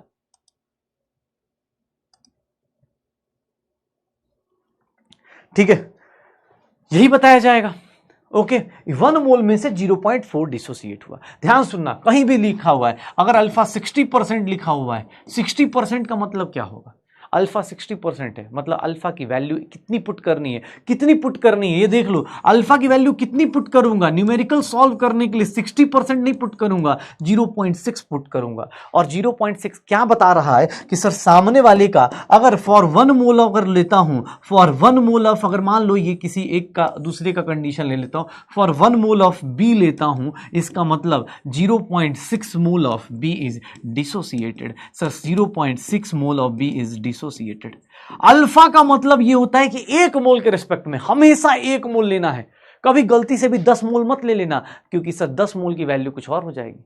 एक बात बताओ, खुद से सोच, 1 मोल की वैल्यू कितनी है? 0.6। अगर 10 मोल लेते तो कितना मोल्स डिसोसिएट करता? मैं एक लाइन लिख रहा हूं, फॉर 1 मोल। अब लोगों को लॉजिक समझ में आएगा। For 1 mole 10 mole of B, अगर मैं ये लिख देता हूं for 10 mole of B, sir 10 mole of B में से बताओगे कितने मोल डीबी के डिसोसिएट होंगे? अगर 1 मोल में से इतने हो रहे हैं तो सर 10 मोल में से कितने डिसोसिएट होंगे? मुझे बस इतना आंसर बता दो, तुम्हें अगला कॉन्सेप्ट मैं रिवाइज करा दूंगा। बताओ कितने मोल डिसोसिएट होंगे? 1 मोल से 0.6, 10 मोल से कितने होंगे? सर 10 इंटू 0.6 डिसोसिएट हो जाएंगे। एंड दैट्स द रीजन हम लोग C माइनस सी अल्फा लिखते हैं। दैट्स वाई हम लोग क्या लिखते हैं? सर इसकी वैल्यू कितने मोल्स डिसोसिएट कर जाएंगे? 6। याद करो, एक कॉन्सेप्ट बार बार हम लोग यूज करते हैं, C minus C alpha. C alpha क्यों लिखते हैं भाई? अल्फा तो डिग्री ऑफ डिसोसिएशन है, क्योंकि अल्फा हमेशा 1 मोल के लिए डिफाइंड होता है। सर अल्फा हमेशा 1 मोल के लिए डिफाइंड होता है। आप अल्फा को 1 मोल के लिए डिफाइन कर सकते हो, लेकिन 10 मोल बोलेगा, 50 मोल बोलेगा तो आपको मल्टीप्लाई करना पड़ता है। जैसे देखना ध्यान से, अब केस केस नंबर 4 पे आता हूं, डिग्री ऑफ डिसोसिएशन पे आता हूं। सर केस नंबर 5 पे आता हूं। केस 5 ये देखना, case 5 if degree of dissociation and KC is given. अगर degree of dissociation and KC is given, ध्यान से सुनना बेटा, बहुत इंपॉर्टेंट है, यहीं से अब चीजें शुरुआत होंगी, ध्यान सुनना, क्योंकि अब यहां से डिफरेंस क्रिएट होगा। ठीक है, डिफरेंस कैसे क्रिएट होगा, ध्यान सुनना कैसे। मान लो मैंने एक रिएक्शन बार बार लिख रहा था, 2A क्या बना रहा है सर, 2AB + 4C बना रहा है sir. Time is equals to ध्यान से देखना, टाइम इज इक्वल्स टू 0 लिया, 1 मिनट देखना सर। अगर अल्फा दिया है, कुछ भी नहीं दिया होना, अगर अल्फा और केसी का इक्वेशन निकालना है, तुम्हें अल्फा की वैल्यू किसके लिए डिफाइंड थी, अल्फा की वैल्यू किसके लिए डिफाइंड थी, अल्फा के लिए वैल्यू किसके लिए डिफाइंड थी, 1 मोल के लिए। तो आंख बंद करके 1 मोल ले लेना। अगर इनिशियल मोल्स नहीं दिए हैं, आंख बंद करके 1 मोल ले लो। क्यों? क्योंकि तुम्हें पता है अल्फा डिफाइंड किसके लिए हुआ है, 1 मोल के लिए हुआ है। तो सर 1 मोल ले लो, ये 0 हो गया sir. Time is equals to equilibrium पे सर 1 मोल में से कितना जाएगा, अल्फा जाएगा। क्यों? अरे सर अल्फा ही जाएगा। और कैसे? अरे सर आपने 2 नहीं लगाया बेटा, ये स्टोइशियोमेट्री नहीं लगा रहा हूं मैं, यहां स्टोइशियोमेट्री यहां पे नहीं लगेगी। क्यों? क्योंकि सर यहां डिसाइड कौन करता है, कौन कितना जाएगा, वो कैसे डिसाइड होगा। सर ये अल्फा क्यों लिखा आपने, सर 2 अल्फा क्यों नहीं लिखा, बिकॉज इसका रीजन है अल्फा किसके लिए डिफाइंड है, इसके लिए डिफाइंड है। याद रखना अल्फा को स्टोइशियोमेट्री से कोई मतलब नहीं, इस वाले पोर्शन को कोई स्टोइशियोमेट्री नहीं, नो स्टोइशियोमेट्री रूल, कोई स्टोइशियोमेट्री नहीं लगाएंगे इस पोर्शन में। क्यों? क्योंकि सर ये अल्फा क्यों हुआ, उसके पीछे का रीजन ये है कि सर 1 ही मोल दिया था, आपने 1 मोल लिया था इसलिए मैंने अल्फा लिया। अगर 10 मोल होते तो लिख देता। ये ध्यान से देखना। अब देखना, अब इसके आगे स्टोइशियोमेट्री। सर 2 मोल से 1 मोल बन रहा है, तो अल्फा से कितना बनेगा, अल्फा/2 बन जाएगा। ओह माय गॉड, ये कैसे हुआ, अल्फा/2 बन जाएगा। सर 2 मोल से 4 मोल बन रहा है, तो अल्फा से कितना बनेगा, 2 अल्फा बन जाएगा।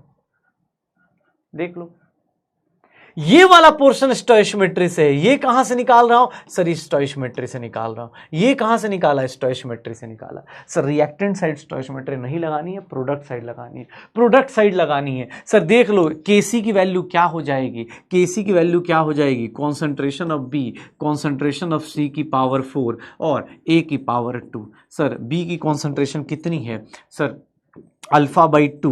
ध्यान से देखना अपने पास, इसको भी किससे डिवाइड करूंगा, वॉल्यूम। सर ये कितना है, 2 अल्फा बाई वॉल्यूम, इसकी वैल्यू कितनी 4, और ये कितना हो गया 1 - अल्फा वॉल्यूम, इसकी पावर कितनी आ गई 2 हो गया केसी का। सर वो जितना सॉल्व करके आए मुझे उससे मतलब नहीं, मैं बस इक्वेशन लिखना आपको सिखा रहा हूं, वो लिखवाना सीख लो। सर ये देख लो इक्वेशन लिखना। अच्छा वॉल्यूम से क्यों डिवाइड किया, वॉल्यूम से क्यों डिवाइड किया, बिकॉज यहां क्या दिया था, मोल्स दिया था। अगर मोल्स लिया है तो हम लोग क्या करेंगे सर, 1 - मोल्स लिया है तो ऑब्वियस वॉल्यूम से भी डिफाइन करेंगे। जब भी आपको डिग्री ऑफ डिसोसिएशन बोल दिया जाए, ठीक है, अल्फा/2 कैसे हुआ, एक बात बता, इसके 2 मोल से इसका कितना बन रहा है, 1 मोल, तो इसमें से कितना गया, अल्फा गया, इसमें से अल्फा रिएक्शन में गया तो अल्फा 2 मोल से 1 मोल बन रहा है, आधा बन रहा है, तो अल्फा गया तो ये कितना बन जाएगा, अल्फा/2 नहीं बनेगा। Once upon a time stoichiometry, इसलिए अलग अलग लिखा है, इसमें कोई स्टोइकोमेट्री नहीं है। इधर सारा का सारा जो प्रोडक्ट बनेगा वो किससे पता चलेगा, स्टोइकोमेट्री से। जो प्रोडक्ट बनेगा वो किससे पता चलेगा, स्टोइकोमेट्री से। अरे चलना, तुझे मैं एक और चीज दिखाता हूं, चल इसी क्वेश्चन का एग्जांपल तुझे और देता हूं, तू खुद डिफरेंशिएट कर ले भाई, तुझे मैं ज्यादा परेशान नहीं कर रहा भाई। देख अब मैं चाहूं तो इसको छोड़ सकता हूं, मैं बोल दूंगा बाद में कर लेना, लेकिन भाई सीखना जरूरी है ना। तू ये ना बोलने सर ने कम कराया ज्यादा कराया। देख एग्जाम हॉल में आने के चांसेस कम है, लेकिन जब आ जाएंगे तो उस दिन मैं पढ़ा नहीं पाऊंगा ना बेटा, कि एग्जाम हॉल में, नीट के एग्जाम हॉल में तुझे पढ़ा रहा हूं मैं, ठीक है। चांसेस तो कम होते हैं, लेकिन भाई पता है अगर मैं इसके 10 मोल दे देता तुझे, ध्यान से सुनना, अगर मैं इसके 10 मोल दे देता, इसके 0 time is equals to equilibrium पे, एक बात बता, ध्यान से सुनना बेटा, time is equals to equilibrium पे ये 10 - अल्फा लूंगा, 10 - 2 अल्फा लूंगा, 10 - 10 अल्फा लूंगा, कौन सा सही है, फर्स्ट, सेकंड और थर्ड, कौन सा सही इक्वेशन होगा, कौन सा सही होगा। अल्फा किससे डिफाइंड होता है, मोल से डिफाइंड होता है। 1 मोल से कितना जाता है अल्फा, 10 मोल से कितना जाएगा सोच लो। 1 मोल से कितना जाता है अल्फा, 10 मोल दिया है यहाँ पे, 10 मोल दिया है तो 10 मोल से कितना जाएगा, अल्फा जाएगा, 2 अल्फा जाएगा या 10 अल्फा जाएगा। 1 2 3 में से कौन सा ऑप्शन होगा, 1 2 3 में से कौन सा ऑप्शन होगा बेटा, देख ली सर। 10 माइनस अल्फा होगा, 10 माइनस 2 अल्फा होगा या 10 माइनस 10 अल्फा होगा।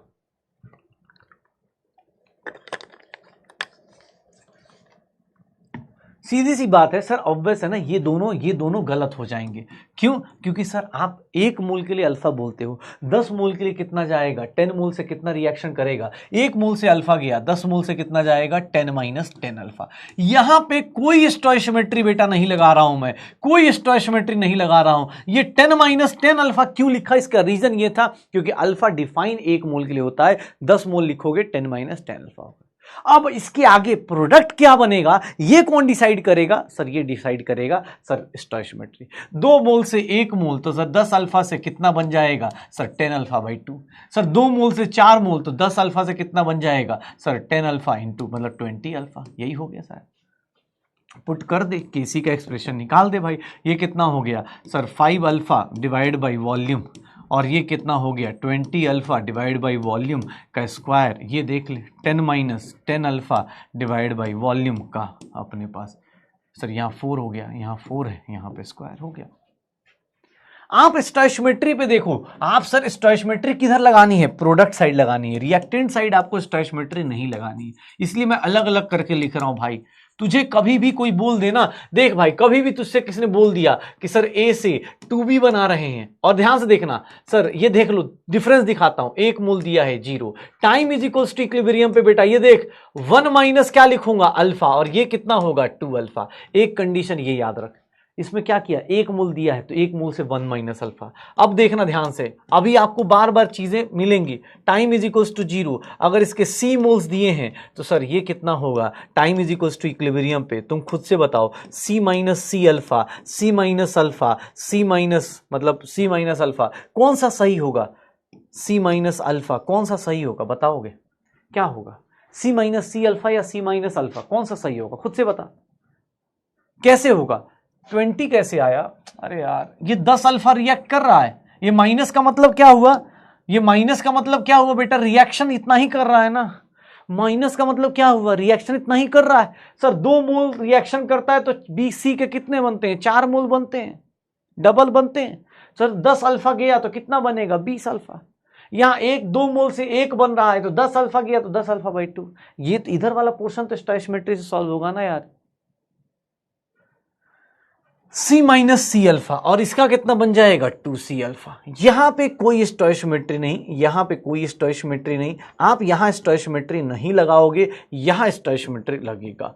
सीधा सा याद रखिएगा, आपका कॉन्सेप्ट यूज होता चला जाएगा। अगर डिग्री ऑफ डिसोसिएशन दिया है और केसी निकालना है तो आप ऐसे रिलेट कर पाएंगे, ठीक है, हो जाएगा। c माइनस सी अल्फा क्यों हुआ, उसका रीजन आपको पता होना चाहिए कि ऐसा क्यों हो रहा है, c माइनस सी अल्फा क्यों हो रहा है, उसका रीजन पता होना चाहिए, ठीक है, हो जाएगा, श्योर हो।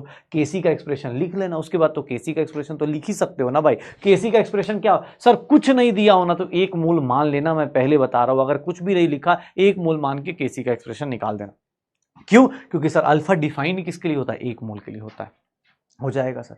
केस नंबर 5 था, केस नंबर 6 बस यही लास्ट केस है, उसके बाद बेटा तुम भी फ्री मैं भी फ्री, इक्विलिब्रियम मिक्सचर पूरा खत्म हो जाएगा। फिर मुझे बताना है लीच एट लियस, इतना डिफिकल्ट चीज तुम सोच भी नहीं सकते, ठीक है, ये देख ले भाई, हो जाएगा, श्योर है। अच्छा केस नंबर 6 देखना भाई साहब, बहुत डिफिकल्ट है केस नंबर 6। ये देख ले भाई, if number of moles given है, नंबर ऑफ मोल्स गिवन है, या फिर इफ डिग्री ऑफ, ऐसे लिख देता हूं, if degree of dissociation, degree of dissociation and Kp is given. अगर Kp गिवन है साथ में तो भैया क्या करना है, बहुत हार्ड है, मैं पहले बता रहा हूं बेटा, सबसे पहले बता रहा हूं। कोई अगर सोचे कि हाँ भाई 1 मिनट में, नहीं भाई थोड़ा टाइम देना, क्योंकि अगर आपने देखो ये सेम चीज यहां बताई, यहां Kc लिखना था, Kc के केस में क्या किया, number of moles upon volume किया, number of moles upon volume कर दिया, लेकिन केपी के केस में क्या करते हैं तो नहीं आता, बहुत हार्ड है। देखो ना, अभी फिर से वही रिएक्शन लिख रहा हूं, तुम्हें भी ये रियलाइज हो कि सर किसी भी टाइप का रिएक्शन हो, सबके अंदर सब केसेस लग सकते हैं। एक बात बता, टाइम इज इक्वल्स टू 0 है, सर अगर अल्फा दिया है तो मैं इसको 1 मोल मान लूं, किसी को दिक्कत? अगर मैं इसको 1 मोल मान लूंगा, ये 0 0, time is equals to, sir equilibrium पे इसका कितना चला गया होगा? अल्फा चला गया होगा। क्यों सर 1 - 2 अल्फा क्यों नहीं लिया? बिकॉज बेटा यहां पे स्टोइशियोमेट्री नहीं लगती है, यहां स्टोइशियोमेट्री नहीं लगती है। जैसे ही अल्फा वर्ड आया आप स्टोइशियोमेट्री नहीं लगाओगे, स्टोइशियोमेट्री नहीं लगाओगे। ये देख लो इससे कितना बनेगा सर, इससे अल्फा बाई 2 बन जाएगा और ये कितना हो जाएगा 2 अल्फा। सर अब यहां देख लो, ये कहां से आया? स्टोइशियोमेट्री से आया। ये कहां से आया? स्टोइशियोमेट्री से आया। ये कहां से आया? स्टोइशियोमेट्री से आया। एक बात बताओ, टोटल मोल्स एट इक्विलिब्रियम कितने होंगे? इन टोटल एट इक्विलिब्रियम कितना होगा? इक्विलिब्रियम पे टोटल मोल्स कितने हो जाएंगे? 1 + अल्फा बाई 2 + 2 अल्फा। कितना हो जाएगा? 1 - अल्फा बाई 2 हो गया और माइनस अल्फा बाई 2, तो कितना हो जाएगा? 3 अल्फा बाई 2 हो जाएगा। 3 अल्फा बाई 2 हो जाएगा। एन टोटल इतने हो गए। अब कोई पूछ दे सर प्रेशर ऑफ बी बताओ। प्रेशर ऑफ बी याद है? प्रेशर ऑफ बी याद है? कैसे निकालते थे? Mole fraction of B into क्या लिखते थे? पी टोटल लिखते थे।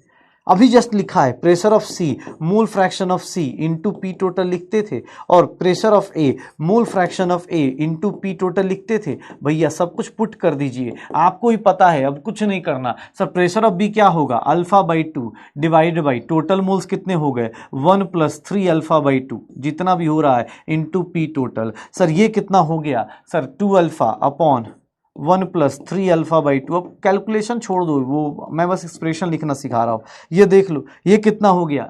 1 - अल्फा और 1 + 3 alpha by 2 into P total. ये पुट कर दो, केपी का एक्सप्रेशन निकाल देना। हो गया pressure of B, pressure of C की पावर 4 और प्रेशर ऑफ ए की पावर 2 हो गया। देख ले भाई, इतना ही करना है अपने को, इतना ही करना है और कुछ नहीं। आप जब बार बार देखोगे इसमें इतना ही करना होगा कि आप चीजों को रिलेट कर लो, बस ये चीजें रिलेट कर लो और कुछ नहीं। ठीक है, अब ये वाला पोर्शन नॉन स्टोइशियोमेट्री, भाई ऑब्वियसली यहां स्टोइशियोमेट्री नहीं चलेगी। आपको क्या करना है? ये सॉल्व करके लेके आना है, हो जाएगा। ठीक है, बस ये देख ले अल्फा किसके लिए होता है? डिग्री ऑफ डिसोसिएशन, और अल्फा को डिफाइन ही करते हैं 1 मोल के रिस्पेक्ट में। अगर कुछ नहीं दिया तो 1 मोल मान लेना। अगर n मोल्स दिया होता, मान लो अगर मैं यहां पे फिर से लिख देता हूं, किसी को लगता हो एक काम करना, तुम्हें एक जादू दिखाता हूं। अगर यही रिएक्शन में ना ऐसा दिया होता कि सर इसके n मोल्स दिए हुए हैं, अगर मैं इसके n मोल्स दिए हुए हैं ना, तो भी डरने की जरूरत नहीं थी। पता है क्यों? क्योंकि सबका एक्सप्रेशन सेम आता, तब भी एक्सप्रेशन सेम आता। क्यों? क्योंकि ये देखना n मोल्स अगर दिए हुए हैं, अगर इसके n मोल्स दिए हैं, टाइम इज इक्वल्स टू 0 पे। एक बात बताओ, 0 0 time is equals to equilibrium पे क्या लिखूं? सर ये बताना, n - अल्फा लिखूं, n - 2 अल्फा लिखूं या n - n अल्फा लिखूं? बताओगे 1 2 3 में से क्या लिख सकता हूं? Which one is correct? 1 2 3 में से कौन सा करेक्ट होगा? कौन सा करेक्ट होगा? 1 मोल हो चाहे n मोल्स हो, आप जिंदगी में आप अलग लेवल पे जा रहे हो बेटा, कौन सा होगा? सौरभ भाई बहुत ही ज़्यादा मेहनत कर रहे हैं। Saurabh, Rajguru, Nikita, you are so beautiful, oh my God. बताइए, यहाँ लोग 3 और 4 में लगे पड़े हैं, वो बेचारे अलग लगे पड़े हैं। भगवान उनकी आत्मा को और उनकी पेरेंट्स की आत्मा को सहन शक्ति दे, इतनी मेहनत कर रहे हैं।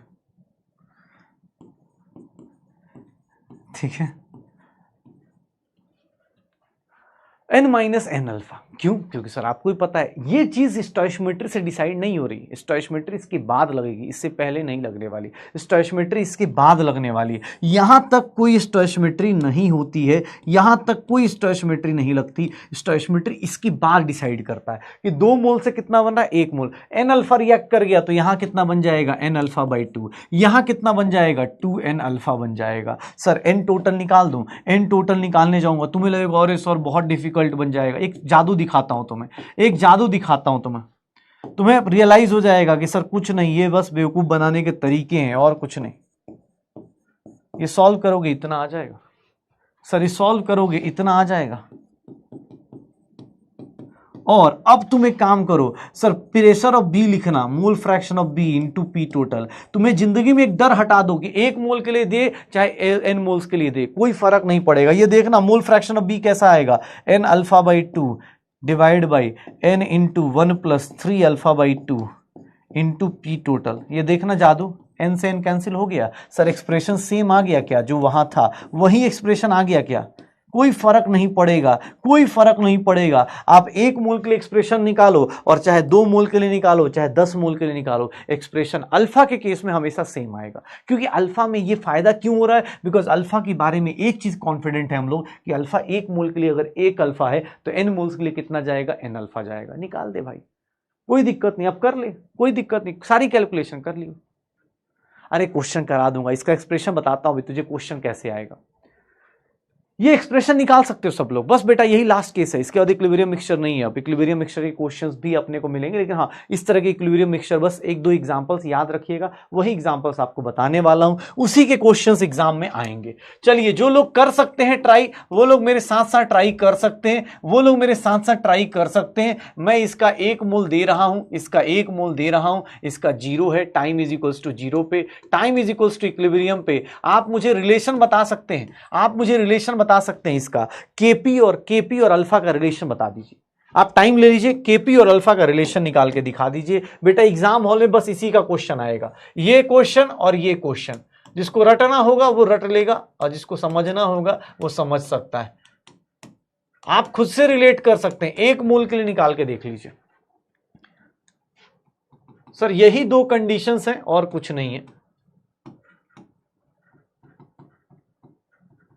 ये क्वेश्चंस आपके एग्जाम हॉल में कभी भी आ सकते हैं। यही 2 कंडीशंस हैं, इन दोनों का केपी निकाल के दिखा दीजिए मुझे, केपी निकाल के दिखा दीजिए। केपी निकालना है आप लोगों को, केपी निकालना है। पहला काम क्या करेंगे? एन टोटल निकालेंगे, total number of moles eight equilibrium. Equilibrium पे टोटल नंबर ऑफ मोल्स निकाल दीजिए। कितना हो जाएगा? 1 माइनस अल्फा प्लस 2 अल्फा। कितना हो जाएगा? 1 plus alpha. Sir what is pressure of NO2 कितना होगा? Sir mole fraction of NO2 into P total. Sir P total PT ले लीजिएगा। Sir 2 alpha 1 plus alpha into PT। Sir what is pressure of N2O4? Pressure of N2O4 कितना होगा? Mole fraction of N2O4 into P total क्या हो जाएगा? क्या हो जाएगा? 1 minus alpha 1 plus alpha into P total, यही होगा शायद। Sir what is Kp? Kp का एक्सप्रेशन क्या होगा? प्रेशर ऑफ NO2 का whole square divided by pressure of N2O4। Pressure of NO2 का whole square divide by pressure of N2O4, ये मेरा केपी होगा। पुट कर दो, 2 alpha 1 plus alpha into P total whole square divided by 1 minus alpha 1 plus alpha into P total. Sir ये देख लीजिए, किसी को लगता हो तो पूरा सॉल्व करना है तो पूरा सॉल्व करो। Sir 4 alpha square upon 1 plus alpha का whole square into P total का whole square divided by 1 minus alpha 1 plus alpha into P total. P total से एक पी टोटल गया, 1 प्लस अल्फा से एक 1 प्लस अल्फा गया, क्या बच जाएगा? 4 अल्फा स्क्वायर 1 प्लस अल्फा और ये क्या हो गया? 1 minus alpha into P total. Sir KP का एक्सप्रेशन आप अगर निकालेंगे, केपी का एक्सप्रेशन आप निकालेंगे 4 alpha square 1 minus alpha square into P total, ये एक्सप्रेशन निकल के आ जाएगा, ये एक्सप्रेशन निकल के आ जाएगा। अब आप इसको रखना चाहें, मैं बेटा आपको आंसर बता भी दे रहा हूं। जो लोग अपने पास लग रहा होगा नहीं सर बहुत हार्ड है, अगर आपको बहुत हार्ड लग रहा है तो बेटा आप इस इक्वेशन को याद कर लेना। अब यही बोल सकते हैं ना कि सर आप एक काम कीजिएगा, इसको याद रखिएगा। अब इसको याद रख सकते हैं, और क्या बोल सकते हैं कि सर इसको याद रखिएगा। आपको एग्जाम हॉल में ये पूछ रहेगा कि हाँ भाई बताओ पी टोटल की पावर कितने पे डिपेंड करता है? पावर 1 पे डिपेंड करता है। डिग्री ऑफ डिसोसिएशन की पावर किस पे डिपेंड करता है? डिग्री कितना होगा? सर 2 पे डिपेंड करेगा। निकाल दो, रटना है रट लो, कोई दिक्कत नहीं, मुझे कोई दिक्कत नहीं। हाँ जिसको लगता है रट लो। अब इसका निकाल के देख लो, इसका केपी अलग आएगा। क्यों? क्योंकि सर दोनों में डिफरेंस है। यहां पे भी 1 मोल से 2 मोल बन रहे हैं, यहां भी 1 मोल से 2 मोल्स बन रहे हैं, लेकिन इन दोनों में डिफरेंस है। क्यों? सर दोनों मोल्स एक ही के हैं। यहां 1 मोल से 2 मोल्स बन रहे हैं, लेकिन दोनों के अलग अलग आ रहे हैं। आप निकाल के देख लो इसके केस में। यहां 4 अल्फा स्क्वायर आएगा, इसका केपी आप निकालने जाओगे। जो लोग कर रहे हैं उनके लिए बस मैं सॉल्यूशन बता देता हूं, 1 minus alpha square into P total. बेटा आप चाहो तो इसको रट लेना, आप चाहो तो मैं पहले बता दे रहा हूं, जिन लोगों को लगता हो नहीं सर दिमाग इतना नहीं लगा सकते, आप इसका वैल्यू रट लेना। फिर कोई ऑप्शन नहीं है आपके पास, एग्जाम हॉल में क्वेश्चंस आने के चांसेस हैं। लगता है तो रट लो, कोई ऑप्शन तो है नहीं। दिमाग ज्यादा यूज करोगे ऑब्वियस से सर दर्द हो सकता है। न्यूज आ जाएगी कि एक बच्चे ने ज़्यादा दिमाग यूज़ किया इसलिए उसको क्या हो गया, सब दिमाग डेड हो गया उसका। दिमाग ज़्यादा यूज़ करने पे हो सकता है मौत आ सकती है। हाँ, ऐसे थोड़ी ना होता है भाई, यूज़ करना, हो जाएगा, चीज़ें करेगा, आराम से होगा। तुझे क्या करना है, एन टोटल निकालना है भाई। ठीक है मजाक मजाक में, लेकिन हाँ जो बोलते हो ना झूठ घुटनों में दिमाग होता है, तो भाई घुटनों में मजाक में बोल रहे हैं, लेकिन रियलिटी में कुछ लोग प्रूव कर देते हैं कि सर दिमाग का लेवल इतना नीचे कर चुके हैं, घुटनों में जा चुका है। भाई कुछ कर तो सही। एन टोटल निकाल, टोटल मोल्स निकाल भाई इक्विलिब्रियम पे। कितना हो गया, 1 प्लस अल्फा हो गया। कितना हो गया, 1 प्लस अल्फा। तुझे ही पता है प्रेशर ऑफ PCl3 निकालना है sir, mole fraction of PCl3 into, आज सुबह से यही कर रहे, अभी जब भी दिया यही दिया है। क्या हो गया sir, mole fraction of PCl3 alpha upon 1 plus alpha into P total. Sir pressure of Cl2 लिखूंगा, प्रेशर ऑफ Cl2 वो भी इतना ही होगा, वो भी इतना ही होगा। क्या होगा सर, ये क्या होगा, अल्फा 1 प्लस अल्फा इनटू क्या हो जाएगा, पी टोटल। और प्रेशर ऑफ PCl5 करूंगा तो ये क्या हो जाएगा, मोल fraction of PCl5 into P total.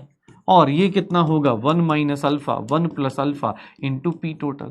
बस भाई पुट कर दे, केपी का एक्सप्रेशन क्या हो जाएगा, alpha 1 plus alpha into P total. ये हो गया alpha upon 1 plus alpha into P total divide by 1 minus alpha 1 plus alpha into P total. ये रहा P total cancel, 1 plus alpha cancel, 1 plus alpha cancel, alpha square 1 minus alpha square into P total. ये answer आ जाएगा, इतना ही answer आ जाएगा भाई।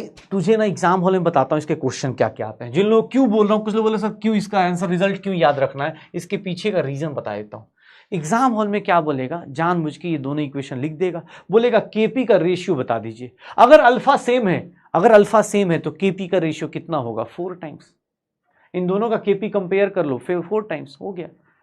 KP compare कर लो। अगर बोला कि अल्फा अगर अलग अलग है तो सर हो सकता है पी टोटल का रेशियो पूछ ले।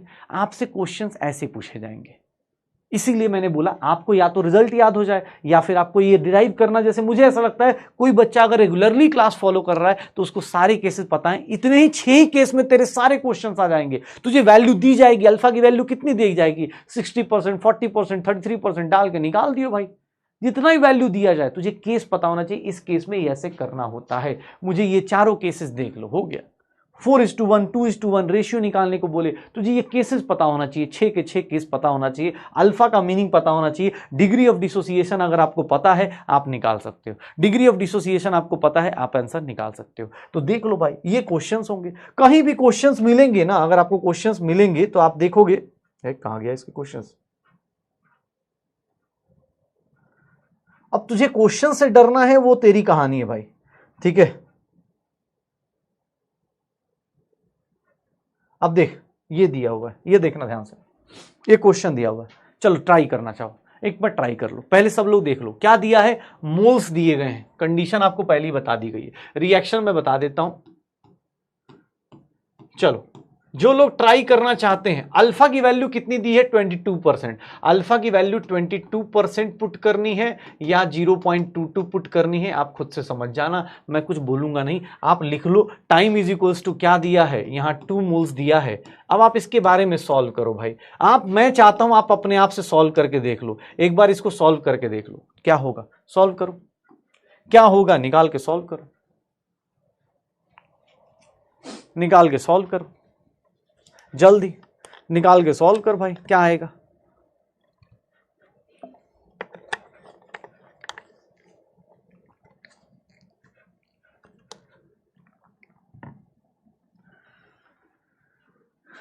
Time is equals to equilibrium पे देख ले भाई, यहां पे स्टोइशियोमेट्री नहीं लगानी है, नो स्टोइशियोमेट्री। क्यों, क्योंकि सर अल्फा से मतलब है। और यहां पे कितना हो जाएगा, इसका 2 अल्फा गया तो यहां अल्फा, यहां अल्फा। वॉल्यूम दिया है क्या, वॉल्यूम जब नहीं दिया है तो 1 ले लेते हैं, आपको ही पता है। अल्फा की वैल्यू दी हुई है 2 - 2 इंटू 0.22, ये 0.22 और ये कितना हो गया 0.22। केसी हटाओ यार, इतना कौन लिखने जाएगा, सीधा लिख देते हैं केसी का एक्सप्रेशन। केसी का एक्सप्रेशन क्या हो जाएगा, अल्फा 2 - 2 अल्फा का होल स्क्वायर। सर ये क्या हो गया, अल्फा स्क्वायर यहाँ पे 4 इंटू 1 माइनस अल्फ़ा का होल स्क्वायर हो गया। अल्फ़ा स्क्वायर कितना हो गया 0.22 का होल स्क्वायर, और ये कितना हो गया कितना हो जाएगा 78 का होल स्क्वायर हो गया।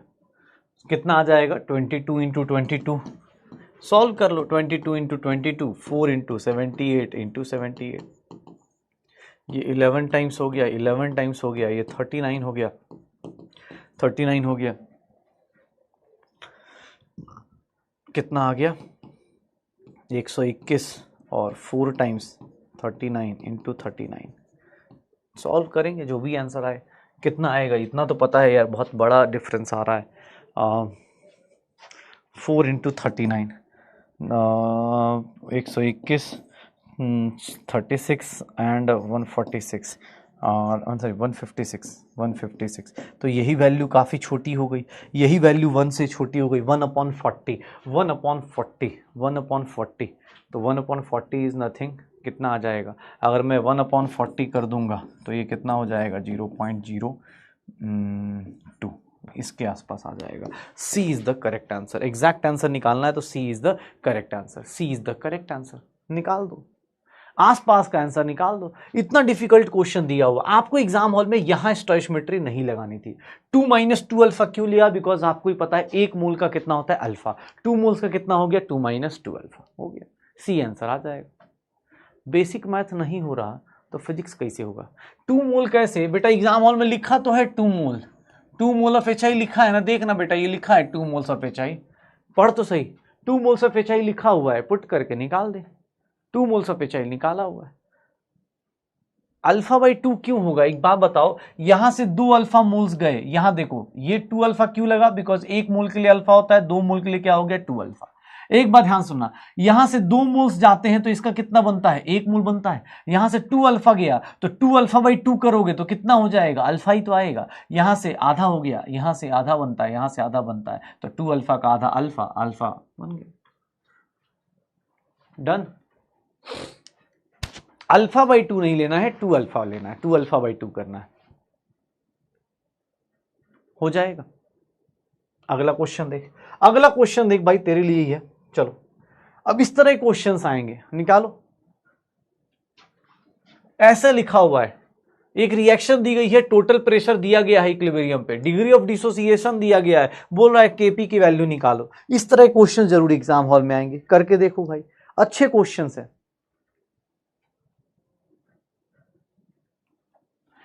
अरे इस क्वेश्चन की मैथ्स तो हो ही जाएगी,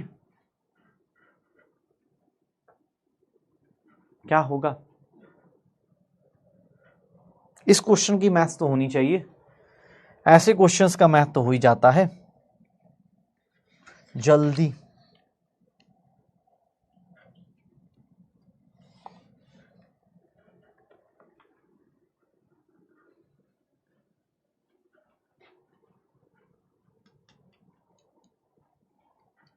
एक बोला किस केस से ज़्यादा क्वेश्चंस आते हैं, भाई मुझे भी नहीं पता ना, एग्जाम में जाने के बाद पता चलेगा। अब एग्जाम हॉल में हो सकता है इससे पूछ ले या इससे पहले वाले से पूछ ले, मैं तो बस ये बता रहा हूँ भाई, मेरी तरफ से सारे केसेस मैं क्लास में करा रहा हूँ। इसके बाहर ये 6 केसेस बता दिए ना, इसके बाहर कुछ नहीं आना बेटा। इन्हीं 6 केसेस में कुछ ऊपर नीचे करके वो पूछ सकते हैं, इसके बाहर कुछ नहीं पूछेंगे। इवन एनसीईआरटी क्वेश्चंस देखोगे तुम्हें पता चलेगा भाई, सिंपल और सिंपल सिर्फ उसकी बात ही चल रही है, ठीक है।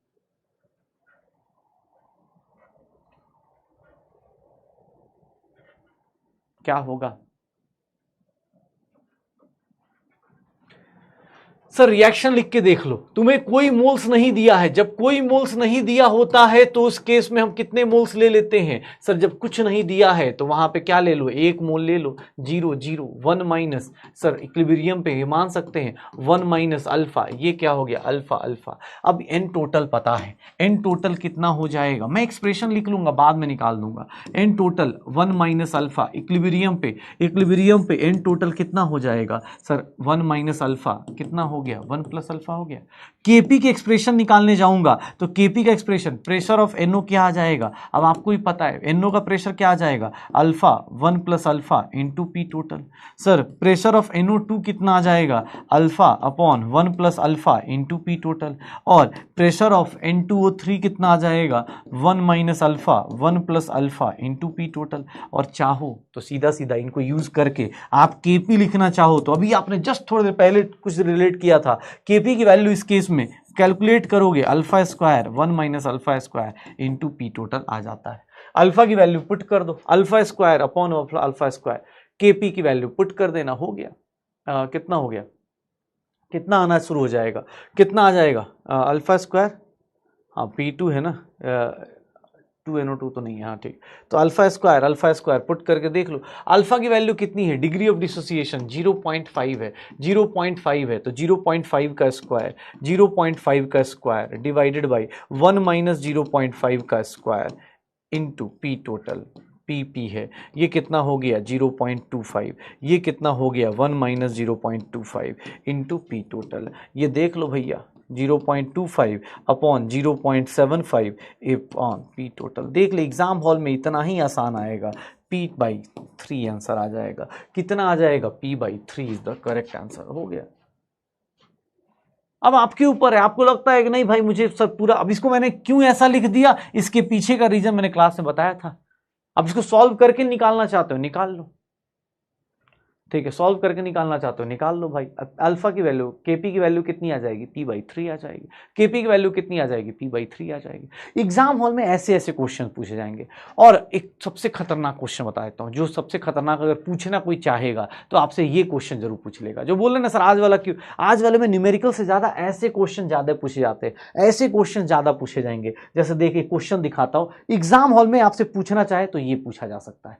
चलो इस क्वेश्चन को करके देख लो, इस क्वेश्चन को करके देख लो, डिग्री ऑफ डिसोसिएशन और टोटल प्रेशर को रिलेट करना है। आपसे कोई न्यूमेरिकल नहीं पूछ रहा, कोई न्यूमेरिकल नहीं पूछ रहा, बस वो बोल रहा है कि बेटा आप एक काम कीजिए, बस आप एक काम कर दीजिए, ये रिएक्शन लिखी हुई है, एक रिएक्शन लिखी हुई है, आप इस रिएक्शन का ना बस रिलेट कर दीजिए।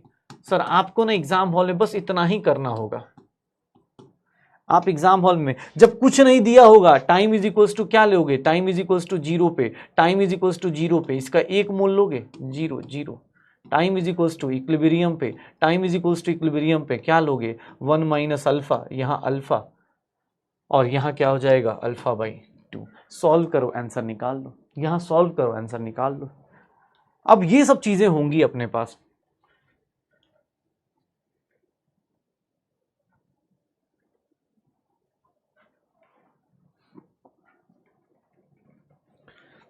निकाल भाई। अब मैं एन टोटल निकाल दूंगा, n total at equilibrium, equilibrium पे टोटल मोल्स कितने हैं, 1 माइनस अल्फा प्लस अल्फा/2। ये देख ले भाई 1 प्लस अल्फा/2, और मुझे इक्वेशन देख के पता चल रहा है इसको लिख सकता हूँ 2 अल्फा/2, ये लिख सकता हूँ। सर केपी का एक्सप्रेशन लिखने जाऊंगा तो केपी का एक्सप्रेशन प्रेशर ऑफ H2 क्या हो जाएगा, alpha upon 2 plus alpha into P, यही होगा, पी टोटल पी है, इसको सही से लिखो तो 2 alpha 2 plus alpha into P आ जाएगा। प्रेशर ऑफ O2 लिखने जाऊंगा तो O2 की वैल्यू कितनी आ जाएगी, अल्फा/2 और 2 प्लस अल्फा/2 2 कैंसल इंटू पी, क्या आ जाएगा alpha upon 2 plus alpha into P. Similarly pressure of H2O लिखने जाऊंगा, प्रेशर ऑफ H2O लिखने जाऊंगा तो क्या हो जाएगा, H2O का प्रेशर कितना हो जाएगा sir 1 minus alpha upon 2 plus alpha into P. ये कितना हो गया, 2 ऊपर आ गया, 1 minus alpha 2 plus alpha into P.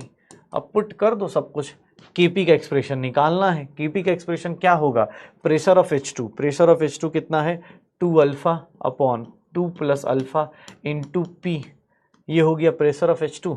ये कितना हो गया alpha upon 2 plus alpha into pressure की पावर 1/2 डिवाइडेड बाई, ये कितना हो गया 1 माइनस अल्फा 1 माइनस अल्फा और 2 प्लस अल्फा इंटू प्रेशर की पावर, ये इतना ही रहेगा। ये देख ले भाई, अब कैंसिल आउट करता रहे, जितना मर्जी उतना कैंसिल आउट कर, आंसर निकाल दे भाई। अब तेरे ऊपर है, जितना रिलेशन निकालना है निकाल ले। अब उल्टा उल्टा करके के आंसर निकालते जा भाई, जिस तरह से हो सकता है। देख, एक प्रेशर से एक प्रेशर गया, एक प्रेशर से एक प्रेशर गया, 2 प्लस अल्फा से 2 प्लस अल्फा गया, एक 2 से एक 2 चला गया, एक 2 से एक 2 चला गया। केपी का एक्सप्रेशन देखेगा तेरी लाइफ में क्या बचा है, अल्फा, और ये कितना है, अल्फा की पावर 1/2 है, तो अल्फा की पावर 3/2 आ गया, इनटू प्रेशर की पावर 1/2 रह गया, नीचे क्या रह गया, 2 प्लस अल्फा रह गया, और ये क्या रह गया, 1 माइनस अल्फा रह गया। यही तो होगा तेरा केपी का एक्सप्रेशन भाई, यही तो होगा केपी का एक्सप्रेशन। देख ले भाई, 2 प्लस अल्फा की पावर 1/2, तो ये क्या हो गया, D is the correct answer. Exam hall में यही आएगा, एग्जाम हॉल में यही आएगा भाई। बस आपको यही सब क्वेश्चंस कराने के लिए मैंने अल्फा बताया, अदरवाइज, और ये भी सबसे खतरनाक क्वेश्चंस होंगे, तो अदरवाइज तो आप छोटा छोटा पढ़ते जाओ, उसी में खुश रहो, और कोई ऑप्शन। लेंदी है तो भाई एग्जाम हॉल में लेंदी भी तो कुछ कुछ क्वेश्चंस तो मिलेंगे ना, एग्जाम हॉल में कुछ क्वेश्चंस तो अच्छे मिलेंगे। हर एक क्वेश्चन आपको ईजी नहीं मिलेगा, इस बात की भी गारंटी है। एग्जाम हॉल में कुछ क्वेश्चंस आपको अच्छे भी मिलेंगे, तो अच्छे क्वेश्चंस को ही प्रिपेयर करना आप ही का काम है ना भाई, अच्छे क्वेश्चंस को ही प्रिपेयर करना आप ही का काम। हाँ सर, यही न्यूमेरिकल लास्ट है, इसके बाद कोई न्यूमेरिकल नहीं आएगा। शॉर्टकट इसका, भाई ऐसा शॉर्टकट होता तो मैं इतनी मेहनत क्यों करवाता तेरे से। क्योंकि एग्जाम हॉल में देखना भाई, तुझे मैं एक दो चीजें रटवा सकता हूं, लेकिन एग्जाम हॉल में मजे ले सकता है ना, कोई भी चीज कभी भी चेंज कर सकता है। तुझे ज्यादा शॉर्टकट चाहिए, तो मैं बस ये बोल सकता हूं कि ये लोगों का रिलेशन याद रखना। अगर ए से 2 मोल्स बना रहे हो, ध्यान सुनना, अगर किसी को शॉर्टकट चाहिए, ए से 2 मोल्स बन रहे हैं, तो सर इसका केपी का एक्सप्रेशन मैं आपको पहले ही बताया था। जिसको लगता है कि सर मैं इतना क्यों करूं, ये देख भाई, इसका शॉर्टकट है, बस यही दो लोगों का शॉर्टकट है। अगर आप ए से बी प्लस सी बना रहे हो, तो सर इसका केपी का एक्सप्रेशन जो होगा, इसका केपी का जो एक्सप्रेशन होगा वो होगा alpha square 1 minus alpha square 1 minus alpha square into क्या हो जाएगा, पी टोटल। ये क्या हो जाएगा, ज्यादा लगता है, आप ये एक्सप्रेशन याद रख लो, और कुछ नहीं बोल सकते आपको। अब ये एक्सप्रेशन आप याद रख सकते हो शॉर्टकट के लिए, लेकिन ये तभी वैलिड जब 1 मोल से 2 मोल्स बन रहे हो, 1 मोल से 2 मोल्स अलग अलग बन रहे हो, बस तभी ये इसको आप याद करके जा सकते हो एग्जाम हॉल में, इसके अलावा नहीं। यहां पे जितने भी अल्फा पुट करोगे वो सारा का सारा फ्रैक्शन में पुट करोगे, और कुछ भी नहीं होगा।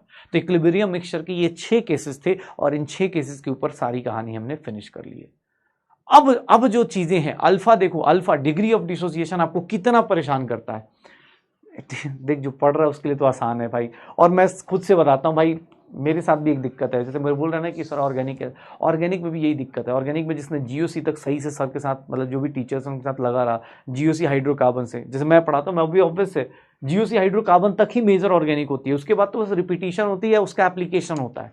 तो सेम चीज यहाँ पे है, आपको जो बेसिक उधर पढ़ाया गया उसी का एप्लीकेशन इधर यूज किया जा रहा है। अब आप सोचोगे नहीं सर सब कुछ फिर से बताइए, मोल फ्रैक्शन बताइए, अल्फा कैसे होता था। अब अल्फा तुम्हें पता, एक बात बता, अब तुझे आज के टाइम पे ये सब कुछ पता होना चाहिए। अब तू बोलेगा नहीं सर मैं तो भूल गया, तो भाई गलती हमारी हो गई। तो फिर अब अल्फा तुझे आज थोड़ी ना मिला, तुझे अल्फा पता नहीं कितनी बार मिल चुका है भाई। तुझे कोई बोल दे अल्फा, अरे सर ये भी तो अल्फा का एक्सप्रेशन था भाई। अब तुझे लगता है कि भाई नहीं सर मैं तो एक बार में एक ही चैप्टर याद करता हूं, आप 2-2 चैप्टर 3-3 चैप्टर पढ़ा रहे हो एक साथ। भाई वो मेरी, अब क्या बोल सकते हैं, वो मेरी गलती है फिर कि सर आपने इलेक्ट्रोकेमिस्ट्री भी घुसा दिया, सॉल्यूशन भी घुसा दिया, ये तो अभी दिमाग में घुस ही नहीं रहा। मतलब होता है आदमी के अंदर थॉट्स आते हैं, मैं इसलिए बोल रहा हूं कुछ लोगों के साथ ये दिक्कत आएगी, तो ये देख लो आपके पास, ये सब चीजें रिलेट कर लेना। चलो अब एक लास्ट चीज, फिर न्यूमेरिकल्स खत्म हो जाएंगे इस चैप्टर के, फिर थ्योरी वाली बातें करेंगे। हेडेक हो गया, हाँ भाई हेडेक तो होगा ही, ठीक है, बहुत हार्ड है। चलो चल भाई, ये देख, अब ये टॉपिक देखना भाई, बहुत डिफिकल्ट है ये। Relation of vapour density, relation of degree of dissociation with vapour density, तुम पढ़ ही नहीं पाए हो, तुमने कभी पढ़ा ही नहीं होगा। कैसे, एक मिनट बताता हूं, तुम्हें कभी याद भी है, तुमने, अब मुझे बोलोगे बताता हूं तुम्हें, तुम सबने कभी पढ़ा है। एक बात बताओ, आई की वैल्यू याद है, वेंटर फैक्टर कैसे निकालते थे सर, याद है, नॉर्मल मोलर मास, इसको हम बोलते थे नॉर्मल, या फिर इसी को बोलते थे थ्योरेटिकल मोलर मास, इसको हम बोलते थे थ्योरेटिकल मोलर मास, और ये हो जाता था एबनॉर्मल, ये हो जाता था abnormal, abnormal upon observed molar mass.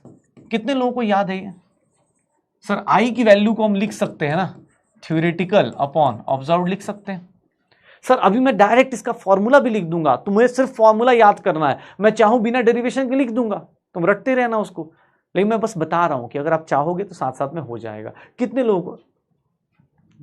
को अपने पास पता चल रहा है? हो जाएगा, याद आ रहा है कहीं पे, ये कहीं पढ़ा था वेंट ऑफ फैक्टर में। वेंट ऑफ फैक्टर का एक फॉर्मूला और था, एक फॉर्मूला और था, और वेंट ऑफ फैक्टर का एक फॉर्मूला ये भी था, I is equals to 1 plus n minus 1 into alpha था, याद है। यहां से आप बात करेंगे, अगर आप यहां से अल्फा की बात करेंगे तो I minus 1 upon n minus 1 लिखा जाता है, I minus 1 upon n minus 1 लिखा जाता है। अब चल लो देखो, बहुत डिफिकल्ट चीज बता रहा हूं बेटा।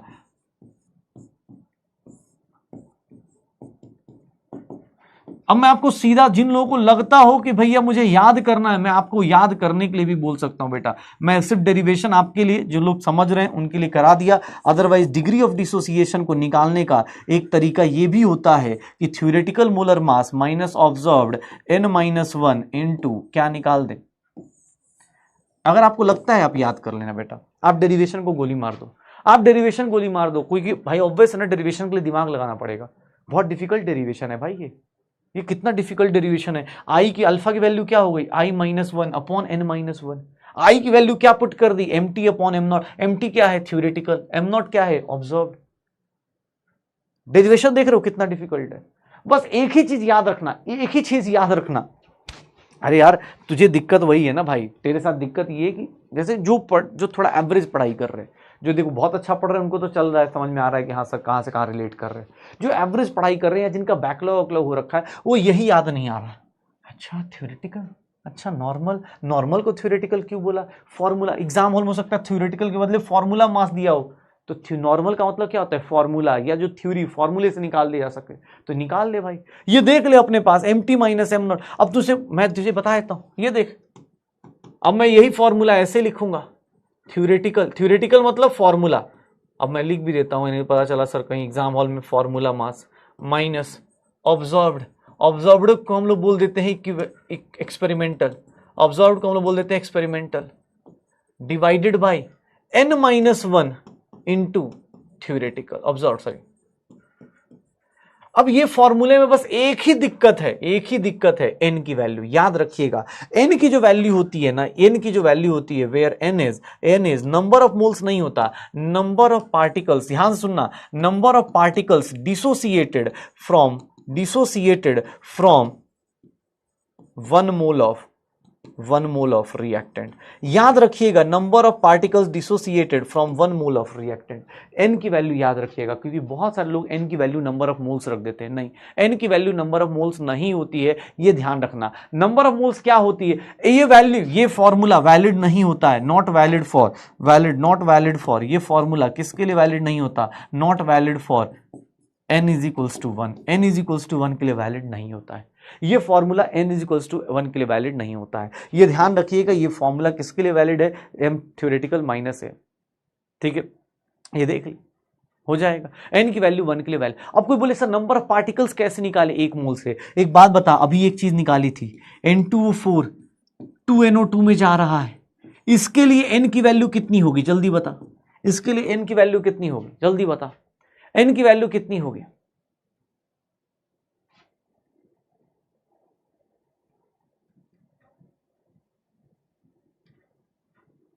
n की वैल्यू क्या होगी, n की वैल्यू क्या होगी, n की वैल्यू, एक मोल से कितने पार्टिकल्स डिसोसिएट कर रहे हैं, 2 कर रहे, हो गया, n की वैल्यू कितनी आ गई, 2। आप ये देखोगे n की वैल्यू जो होगी ना, ये देखो एक मोल से कितने पार्टिकल डिसोसिएट हो रहे हैं, 2, तो आंसर क्या आ जाएगा, 2। सर पुट करना वो अलग कहानी है, देख लो अल्फा की वैल्यू फिर से लिख रहा हूं, theoretical molar mass divide by observed upon n minus 1 into M not.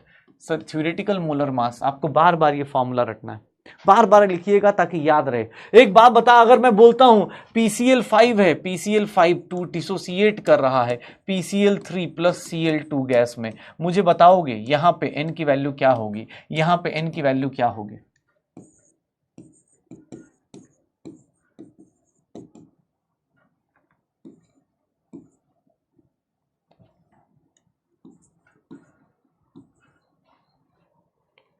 यहां पर n की वैल्यू क्या होगी, यहां पर n की वैल्यू कितनी हो जाएगी 2।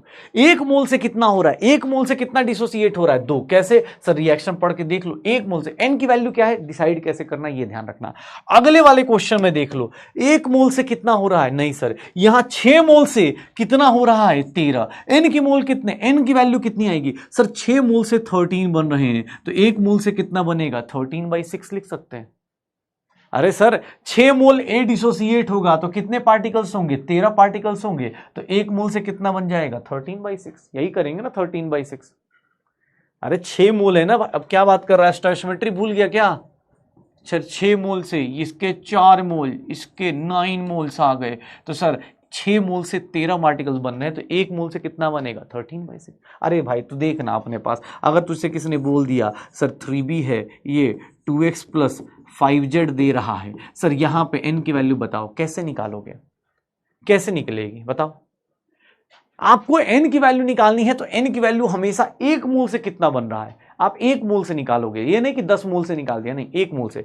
3 मोल से कितने पार्टिकल बन रहे हैं 7, तो सर एक मोल से कितना बनेगा 7/3, कितना बन जाएगा 7/3 बन जाएगा, कितना बन जाएगा 7/3 बन जाएगा, निकाल ले भाई।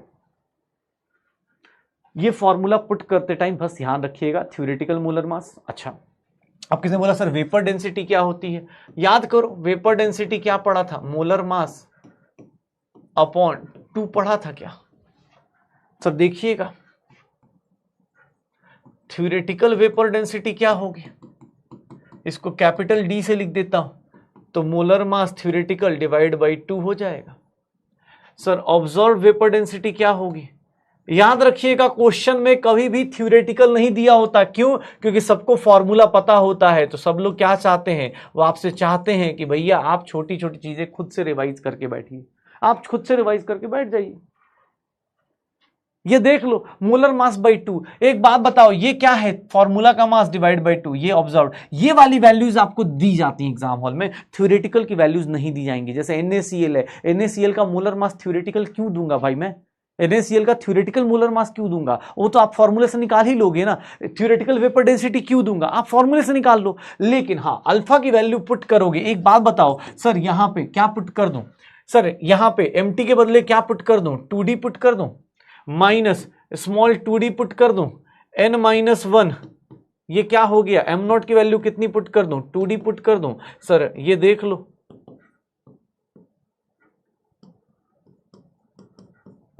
सर ये 2 और 2 कैंसिल हो गया, अल्फा का एक नया फॉर्मूला आ गया, d minus D n-1 into small d, alpha की वैल्यू ये आ गई, ये देख लो अल्फा की वैल्यू इससे निकाल देंगे। आपको अल्फा के 2 फॉर्मूले आ चुके हैं, चाहे तो थ्योरेटिकल मोलर मास से निकाल दो और चाहे तो ऑब्जर्व्ड मोलर मास से निकालो, चाहे वेपर डेंसिटी से निकालना चाहो वेपर डेंसिटी से निकाल दो। बस याद रखना n की वैल्यू जब पुट करोगे, n की वैल्यू जो पुट करोगे वो थोड़ा सावधानी से पुट करना, क्योंकि n की वैल्यू अगर गलत पुट कर दी आंसर गलत आ जाएगा, n की वैल्यू अगर गलत पुट कर दी तो आंसर गलत आ जाएगा। ठीक है, हो जाएगा सर। थ्योरेटिकल कितना हो जाएगा, 2 times capital D small D, put करो आंसर निकाल दो, हो गया। बस क्वेश्चन कर लेंगे। थ्योरेटिकल हमेशा दिया जाता है सर, थ्योरेटिकल नहीं दिया जाता, ऑब्जर्व्ड या एक्सपेरिमेंटल दिया जाता है, ऑब्जर्व्ड या एक्सपेरिमेंटल दिया जाता है। हो जाएगा सर, श्योर हो, चलो हो जाएगा। चलो एक काम करो, फॉर्मूला लिख लिया, फॉर्मूला लिख लिया, फॉर्मूला लिख लो, फॉर्मूला लिख लो अपने पास, ये फॉर्मूला लिख लो और अब इसको अप्लाई करना शुरू करो। थ्योरेटिकल मैंने बोला थ्योरेटिकल या फॉर्मूला मोलर मास नहीं दिया जाएगा, थ्योरेटिकल या फॉर्मूला मोलर मास नहीं दिया जाएगा, ना ही फॉर्मूला वेपर डेंसिटी दी जाएगी, ये आपको फॉर्मूला से ही निकालना होता है, आप देख के निकाल सकते हो। चलो भाई क्वेश्चन करते हैं, एक काम करते हैं, ये क्वेश्चन देखो, चलो इस क्वेश्चन को अटेम्प्ट करके देखो, इस क्वेश्चन को अटेम्प्ट करके देखो। चलो 90 सेकंड्स देता हूं, फॉर्मूला आपके पास है, इस क्वेश्चन को अटेम्प्ट करके देखिए। अल्फा की वैल्यू निकालनी है, अल्फा की वैल्यू निकालनी है, डिग्री ऑफ डिसोसिएशन निकालना है, अल्फा की वैल्यू निकालनी है। भाई साहब बताएंगे क्या क्या होगा, किस तरह से होगा, अल्फा की वैल्यू निकालनी है, कैसे निकलेगा, किस तरह से निकलेगा। Meaning of D and D, हे भाई meaning of D and D, already meaning of D and D बता चुका हूं बेटा, कहां थे, ये बताया तो था। ऑब्जर्व्ड वेपर डेंसिटी है, इसको कैपिटल डी लिखते हैं, सॉरी थ्योरेटिकल वेपर डेंसिटी है इसको। अब थ्योरेटिकल ऑब्जर्व्ड मीनिंग पता होना चाहिए, क्या होगा, अल्फा की वैल्यू क्या आएगी। सर क्या दिया है, ऑब्जर्व्ड मोलर मास दिया है, मतलब अल्फा का फॉर्मूला क्या लगाऊंगा, M T minus M not upon n minus 1 into M not लगाऊंगा, यही लगाऊंगा ना भाई। एक बात बता, थ्योरेटिकल मोलर मास क्या होगा, थ्योरेटिकल मोलर मास N2O4 का क्या हो जाएगा, N2O4 का थ्योरेटिकल मोलर मास क्या होगा सर, नाइट्रोजन का 14 इंटू 2 प्लस ये कितना हो गया 64, कितना हो गया 8 4 12 और 92, यही आएगा। तो sir 92 minus 80 divided by n की वैल्यू कितनी है, एक मोल से 2 है तो 2 माइनस 1 और डिवाइड बाई 80 हो गया। सर अल्फा की वैल्यू 12 अपॉन कितना आ जाएगा, 80 आ जाएगा। सर परसेंटेज में चाहिए, अल्फा ये किस में आया, फ्रैक्शन में, अल्फा किस में आया, फ्रैक्शन में, परसेंटेज में पूछ रहा है, अल्फा परसेंटेज में पूछ रहा है। सर 12 अपॉन 80 को किससे मल्टीप्लाई कर दो, 100 से,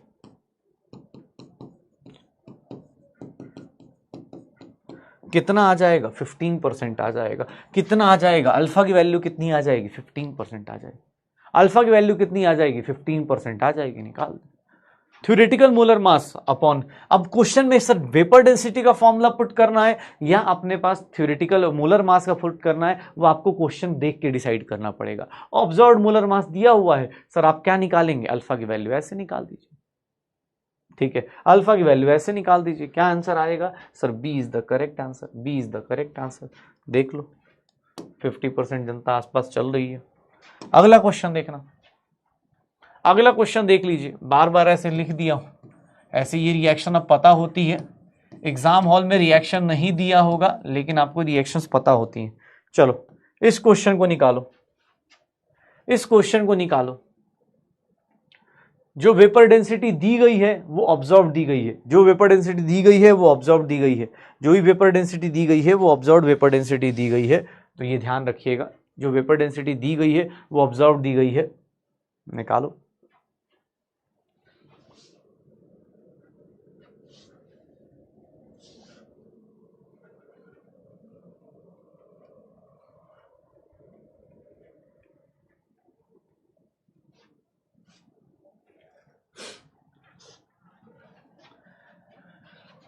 सर फास्फोरस का molar mass, theoretical molar mass कितना होगा, फास्फोरस का कितना होता है 31, क्लोरीन का कितना होता है 35.5 इंटू क्या हो गया 5, सर 31 प्लस 0.25 ये कितना हो गया सर 27 और 5 3 जा तो 170, कितना आ गया, कितना हो गया यार 5 हो गया 8 हो गया, ये 73208.5, ये थ्योरेटिकल मोलर मास हो गया। Sir capital D theoretical mt by G2 कर देता हूँ, 104.25 आ जाएगा। स्मॉल डी दिया हुआ है, इसका स्मॉल डी दिया हुआ है, कितना दिया है 57.9 दिया है, एन की वैल्यू कितनी होगी 2 होगी, पुट कर दो। अल्फा की वैल्यू क्या होती है d minus D upon n minus 1 into क्या आ जाएगा d आ जाएगा, d माइनस डी कितना हो गया है 104.25 minus 57.9 divided by sir n की वैल्यू 2 माइनस 1 अपॉन 57.9 हो जाएगा। तो अल्फा की वैल्यू पुट कर दो, अल्फा की वैल्यू पुट कर दो, अल्फा की वैल्यू कितनी निकल के आएगी, अब कैलकुलेशन करेंगे, कैलकुलेशन करेंगे कितना आ जाएगा 57.9 माइनस करना है 12.3 और ये कितना हो गया 13.6 और ये 946.35 46.35 46.35 46.35 46.35 डिवाइडेड बाई 57.9। सर अल्फा की वैल्यू अच्छी खासी 0 पॉइंट समथिंग होगी और 0 पॉइंट, अब यार पूरा 65 तक निकालना पड़ेगा क्या, 57 58 ले लेते हैं, उसको 46 कर देते तो 46 अपॉन 58 ये 23 हो गया, ये 29 हो गया, 23 बाई 29 तो 29 से करोगे 0.06 से कर दें, 9 6 जा 54 और 6 2 जा 12 और 12 117, नहीं यार 6 से नहीं होगा, 8 से करते हैं, 8 करके देख लेते हैं। 8 9 जा 72, 2 8 2 जा 16 और 16 से 32, ठीक है। 0.8 के आसपास आएगा आंसर। कितना आ जाएगा? 0.8 के आसपास आंसर आ जाएगा। C is the correct answer. C is the correct answer. 0.8 के आसपास पहुंच जाएगा। 0.8 के आसपास आ जाएगा आंसर। निकाल दे भाई। अब ये कैलकुलेशन अलग कहानी है कि भाई कैलकुलेशन में आपको सिर्फ एक ही चीज निकालनी है ना, 0.8, यही तो कैलकुलेशन करनी है। देख लो अब बी वाले लोग कम होते जा रहे। चल एक लास्ट क्वेश्चन कर वेपर डेंसिटी का, फिर खत्म करते हैं। इस क्वेश्चन को अटेम्प्ट करो जल्दी। इस क्वेश्चन को अटेम्प्ट करके देखो। डेंसिटी दी गई है, मतलब वेपर डेंसिटी दिया गया है 41 का, वेपर डेंसिटी दिया गया है 41 का। What will be the degree of dissociation? N2O4 dissociate कर रहा है, N2O4 डिसोसिएट कर रहा है। कैलकुलेशन में टाइम लग रहा है तो लगने दो भाई, कोई बात नहीं।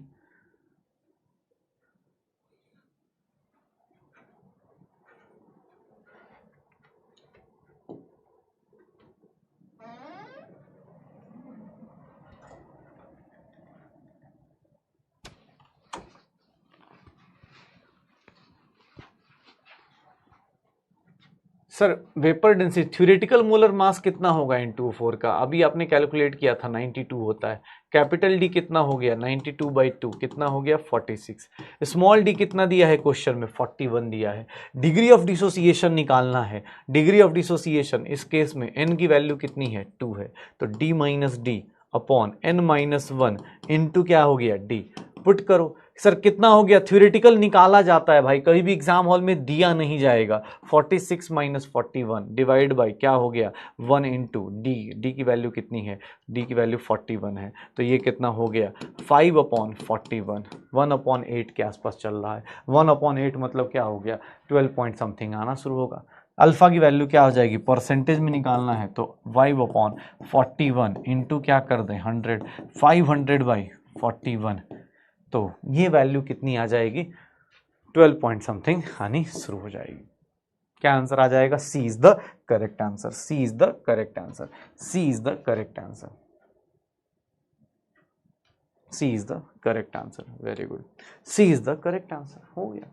तो भैया सारा कुछ इक्विलिब्रियम का सारा न्यूमेरिकल, लास्ट न्यूमेरिकल यही होता है जिसके ऊपर हम डिस्कशन कर रहे थे। डिग्री ऑफ डिसोसिएशन निकाल दिया, डिग्री ऑफ एसोसिएशन निकाल दिया। अब ये सब चीजें आपको मैं बार बार बोल रहा हूँ कि वेपर डेंसिटी के साथ रिलेशन आप जब भी देखोगे, आप जितना भी देखोगे, एक बोल रहा है केमिकल इक्विलिब्रियम खत्म नहीं होगा। अरे तो खत्म नहीं हो, कल कर लेंगे भाई, कोई दिक्कत नहीं ना, समझना इंपॉर्टेंट है। कल कर लेंगे, इतना कोई तो वो थोड़ी ना कि ना सर आज ही खत्म कर दो, हम कहीं मतलब रेस जीतने वाले।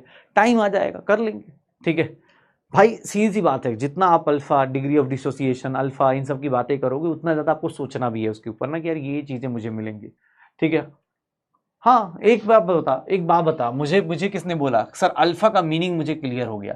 अल्फा को रिलेट कर सकता हूं मैं इलेक्ट्रोकेमिस्ट्री के साथ, कहीं भी रिलेट कर सकता हूं। तेरे सामने लिख रहा हूं, ये देखना। अब तुझे ही पता है ये फॉर्मूला हमने किसके लिए लिखा था? फॉर डिसोसिएशन मैं तुझे याद दिला रहा हूं, dissociation of electrolytes in solution. ये सॉल्यूशन चैप्टर में किया था। अगर अल्फा की वैल्यू यही लिखना चाहूं तो ये भी लिख सकता हूं 1-1/n-1। ये कहां लिखा था? For association. बस तुझे याद दिला रहा हूं कि अलग अलग चैप्टर्स में अलग अलग तरीके से अल्फा को रिलेट करना है, और कभी भी कोई हो सकता है आपस में भी रिलेट कर दे। अल्फा डिग्री ऑफ डिसोसिएशन वही था। ये क्या है? Degree of association.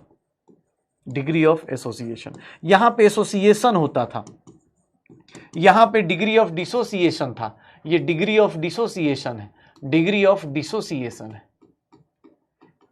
एक बात बताओ, अल्फा की वैल्यू एक चीज और निकाली, lambda M upon lambda M not निकाला। ये कब निकाला? तो ये sir for electrolytes in electrochemistry में आपने अल्फा की वैल्यू निकाल दी।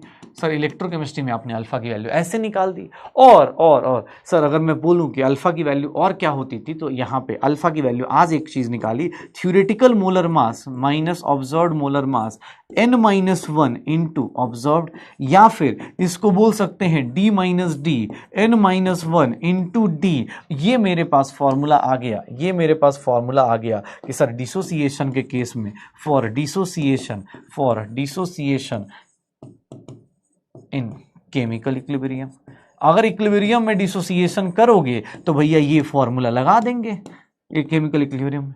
कोई बोल दे कि सर एसोसिएशन में कर देते हैं, एसोसिएशन के लिए कर दें, एसोसिएशन में चलो क्या चेंज होगा, चलो बताओ, डिसोसिएशन के लिए फॉर्मूला आया, इन दोनों को देख के बताओ एसोसिएशन में क्या चेंज आएगा, चलो बताओ एसोसिएशन में क्या चेंज आएगा, बस मुझे इतना बता देना, एसोसिएशन में कितना चेंज आएगा, क्या चेंज आएगा, क्या आएगा। एसोसिएशन के केस में सिर्फ और सिर्फ क्या चेंज आ जाएगा सर, एसोसिएशन में ना आपको बस यहां n-1 के बदले 1/n-1 करना है और कुछ भी नहीं। अगर आप एसोसिएशन के केस में जाओगे तो आपको ही पता है 1 - n इंटू क्या कर दोगे, ये कर दोगे, यही करने वाले। हाँ ऐसे डिसोसिएशन का ही केस आएगा, टेंशन मत लो, एसोसिएशन बस एग्जांपल दे रहा हूँ क्योंकि केमिकल इक्विलिब्रियम डिसोसिएशन पढ़ा है, बस आपको रिजल्ट पता होना चाहिए कि 1 - n कर देना है और कुछ नहीं, ठीक है। एसोसिएशन ऐसे निकल जाएगा। तो ये छोटी छोटी चीजें हैं जिनको आप यूटिलाइज करोगे, आंसर साइन हो जाएगा सर, श्योर हो।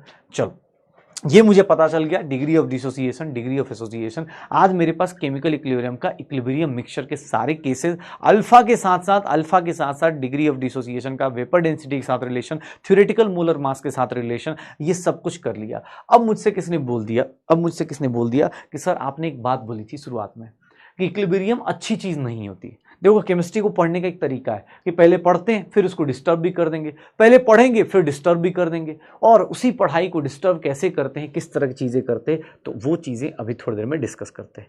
मैंने तुम्हें क्या बोला है कि इक्विलिब्रियम भाई, इक्विलिब्रियम को डिस्टर्ब करना है पड़ेगा, क्योंकि तुम्हें पता है equilibrium is not the good thing. क्यों? तो जितना आप आगे बढ़ रहे हो उतना ही आप पीछे की तरफ जा रहे हो।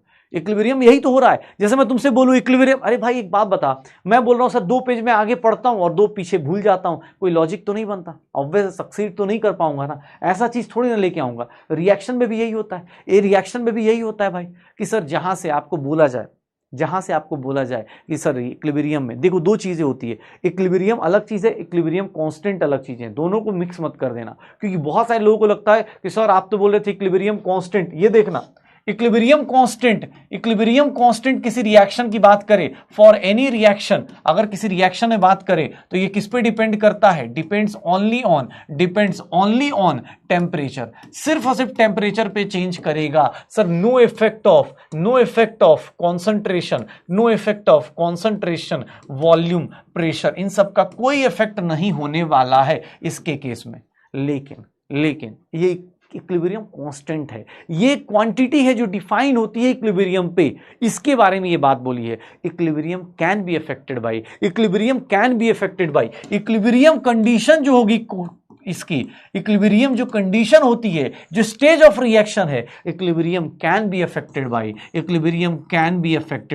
सर इक्विलिब्रियम को आप अफेक्ट कर सकते हो किससे सर, आप कॉन्सेंट्रेशन से चेंज कर सकते हो, कॉन्सेंट्रेशन से सर, वॉल्यूम से, कॉन्सेंट्रेशन से वॉल्यूम से, किससे चेंज कर सकते हो, प्रेशर से। सर अगर मैं बात करूं कैटलिस्ट आपका इक्विलिब्रियम चेंज कर सकता है, कैसे चेंज करेगा वो पता चलेगा। इनर्ट गैस एडिशन आपका चेंज कर सकता है, इनर्ट गैस एडिशन भी आपको चेंज कर सकता है।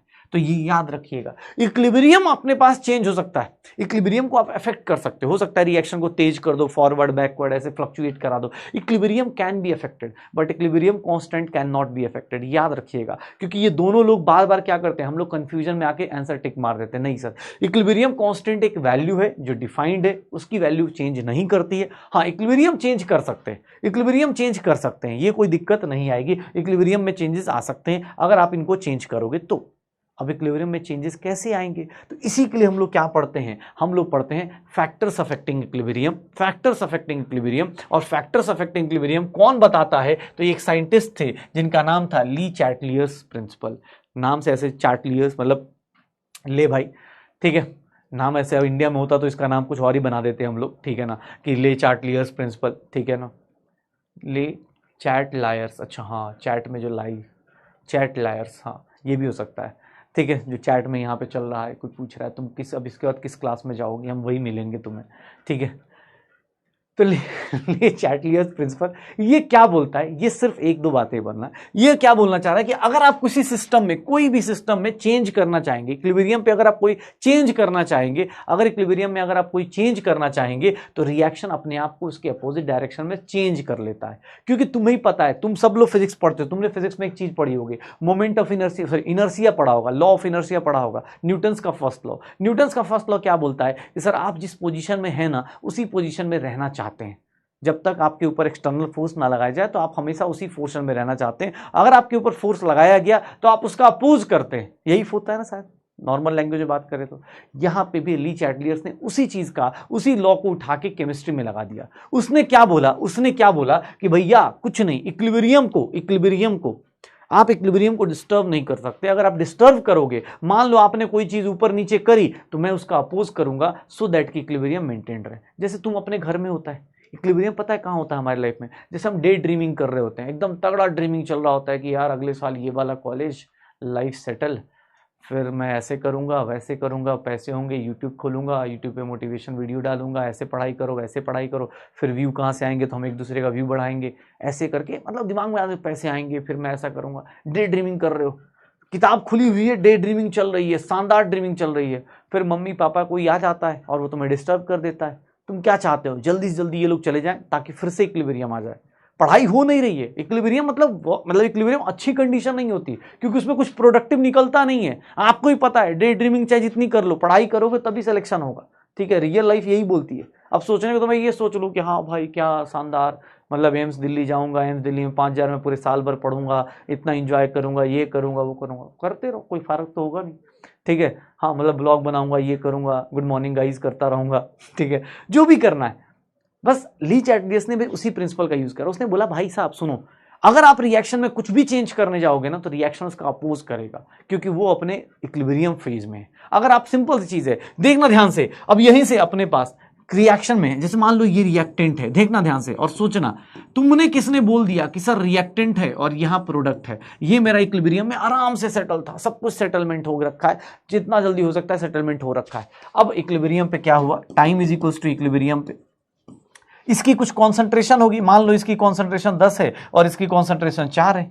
इक्विलिब्रियम पे ये दोनों लोग आराम से, देखो 10 में से 2 जा रहा है इधर, उधर से 2 इधर आ रहा है, मजे में सब लोग जी रहे थे, मजे में लोग जी रहे थे। अब एक बंदा आया, उसने बोला ऐसे कैसे, अब जैसे हमारा स्पैमर है, वो लगा पड़ा है मजे में कि हाँ भाई तुम कल मिलना, कल वहां आना, वही वाली हालत है। यहां पे देखना, अब मैंने क्या किया, 10 के बदले यहां पे क्या किया सर, 4m और ऐड कर दिया। कॉन्सेंट्रेशन ऑफ रिएक्टेंट, अगर रिएक्टेंट को मैंने बढ़ा दिया, खुद से सोचो, मैंने इक्विलिब्रियम पे थे, मुझे कोई दिक्कत नहीं, मैंने इक्विलिब्रियम पे क्या किया, जानबूझ के ज्यादा रिएक्टेंट डाल दिया। अगर रिएक्टेंट ज्यादा हो गया, अगर रिएक्टेंट ज्यादा हो गया, तो सर रिएक्टेंट इक्विलिब्रियम पे क्या करने की कोशिश करेगा। मान लो ये 10 के बदले मैंने इसको क्या कर दिया, 15 कर दिया, तो तुम कोशिश क्या करोगे सर, 10 के बदले अगर 15 कर दिया तो तुम कोशिश क्या करोगे, इक्विलिब्रियम पे जाने की कोशिश करोगे। कैसे, इक्विलिब्रियम पे कैसे जाओगे, कैसे जाओगे सर, रिएक्टेंट जल्दी से जल्दी खुद को क्या करेगा, अगर मैंने रिएक्टेंट बढ़ा दिया तो खुद को क्या करने की कोशिश करेगा, कम करने की कोशिश करेगा। और रिएक्टेंट कम कैसे होगा, रिएक्टेंट कम कैसे होगा, रिएक्शन जब जल्दी से जल्दी किधर डायरेक्शन में जाएगी, फॉरवर्ड। रिएक्शन किधर को जाएगी, फॉरवर्ड। रिएक्शन किधर को जाएगी, फॉरवर्ड, तभी होगी ना। अगर रिएक्टेंट को बढ़ा दोगे तो रिएक्टेंट खुद को कम करेगा, और रिएक्टेंट खुद को कैसे कम करेगा भाई, रिएक्टेंट खुद को कैसे कम करेगा सर, प्रोडक्ट बना के, तभी तो होगा ना। तो देख लो, अब तुम्हें से कोई बोल दे कि सर अगर मैं कॉन्सेंट्रेशन ऑफ रिएक्टेंट बढ़ाता हूं, ध्यान से सुनना, कॉन्सेंट्रेशन ऑफ रिएक्टेंट बढ़ा देता हूं, रिएक्टेंट की कॉन्सेंट्रेशन इंक्रीज कर देता हूं, सर इससे क्या होगा सर, कौन सी रिएक्शन बढ़ जाएगी, इक्विलिब्रियम जल्दी से जल्दी पहुंचने के लिए कौन सी रिएक्शन बढ़ जाएगी, फॉरवर्ड रिएक्शन। सर इक्विलिब्रियम किधर को बढ़ जाएगा, फॉरवर्ड रिएक्शन क्या हो जाएगा, इंक्रीज हो जाएगा। सर अगर मैं बोल दूं उल्टा, कॉन्सेंट्रेशन ऑफ प्रोडक्ट बोल दूं कि सर प्रोडक्ट की कॉन्सेंट्रेशन इंक्रीज कर दो, अगर प्रोडक्ट की कॉन्सेंट्रेशन इंक्रीज करोगे, प्रोडक्ट की कॉन्सेंट्रेशन इंक्रीज करोगे, ये बढ़ाओगे तो इसको कम करना है। ली चैटलियर्स क्या बोल रहा है कि सर जब का अपोजिट करना है, इसको कम करना है, तो सर ये क्या हो जाएगा, सर ये क्या करना शुरू करेगा, प्रोडक्ट को कम करना है तो बैकवर्ड रिएक्शन होगी, बैकवर्ड रिएक्शन इंक्रीज हो जाएगी, बैकवर्ड रिएक्शन इंक्रीज हो जाएगी। तो इक्विलिब्रियम ये कहना चाहता है कि भाई मुझे डिस्टर्ब मत करो, जैसे भाई मैं जैसा हूं वैसा ही रखो, अगर मेरे अंदर कुछ भी चेंज करोगे मैं उसके अपोजिट काम करूंगा। तुमने रिएक्टेंट बढ़ाया, मैं एक काम करता हूं रिएक्टेंट को कम करने की कोशिश करूंगा। कम कैसे करूंगा? फॉरवर्ड रिएक्शन जाके। अगर प्रोडक्ट बढ़ाया तो मैं इसको कम करूंगा बैकवर्ड जाके। यही हो ली चैटलियस प्रिंसिपल, यही है ली चैटलियस प्रिंसिपल। हो जाएगा सर? श्योर हो? तो अब इसके ऊपर डिस्कशन करेंगे अगली क्लास में, इसके ऊपर डिस्कशन होगी अगली क्लास में। और अगली क्लास में भैया बहुत सारे क्वेश्चंस होंगे, सारे टॉपिक्स मिला के अगली क्लास में सारे टॉपिक्स मिला के आपको डीपीपी और सब कुछ टॉपिक्स मिला के कल केमिकल इक्विलिब्रियम फिनिश होगा।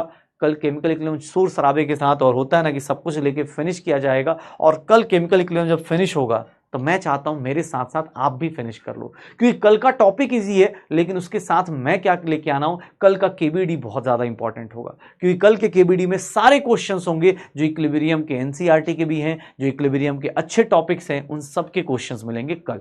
तो कल अपने पास ये चैप्टर फिनिश करेंगे, ली चैटलियस फिनिश करके कल इस चैप्टर के अंदर क्वेश्चन प्रैक्टिस खूब सारी करने वाले, और फिर हम लोग एक नए चैप्टर की तरफ चलने वाले।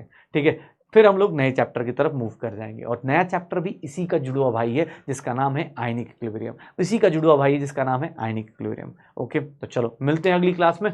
हाँ भाई, पढ़ाई करते रहो भाई, कल ली चैटलियस आपका वेट करेगा, कल क्वेश्चंस वेट करेंगे। तो अगर आप बैकलॉग में भी ये वीडियो देखो तो भाई प्लीज अगली क्लास में पढ़ के आना, सो दैट कि आपको क्वेश्चंस करने में मजा आए। क्योंकि कल पहली क्लास पहले ली चैटलियस फिनिश किया जाएगा, फिर उसके बाद हम क्वेश्चन प्रैक्टिस पे आ जाएंगे, फिर हम लोग क्वेश्चन प्रैक्टिस पे आ जाएंगे। ओके, तो चलो मिलते हैं नेक्स्ट क्लास में, तब तक के लिए बाय बाय, एंजॉय करो।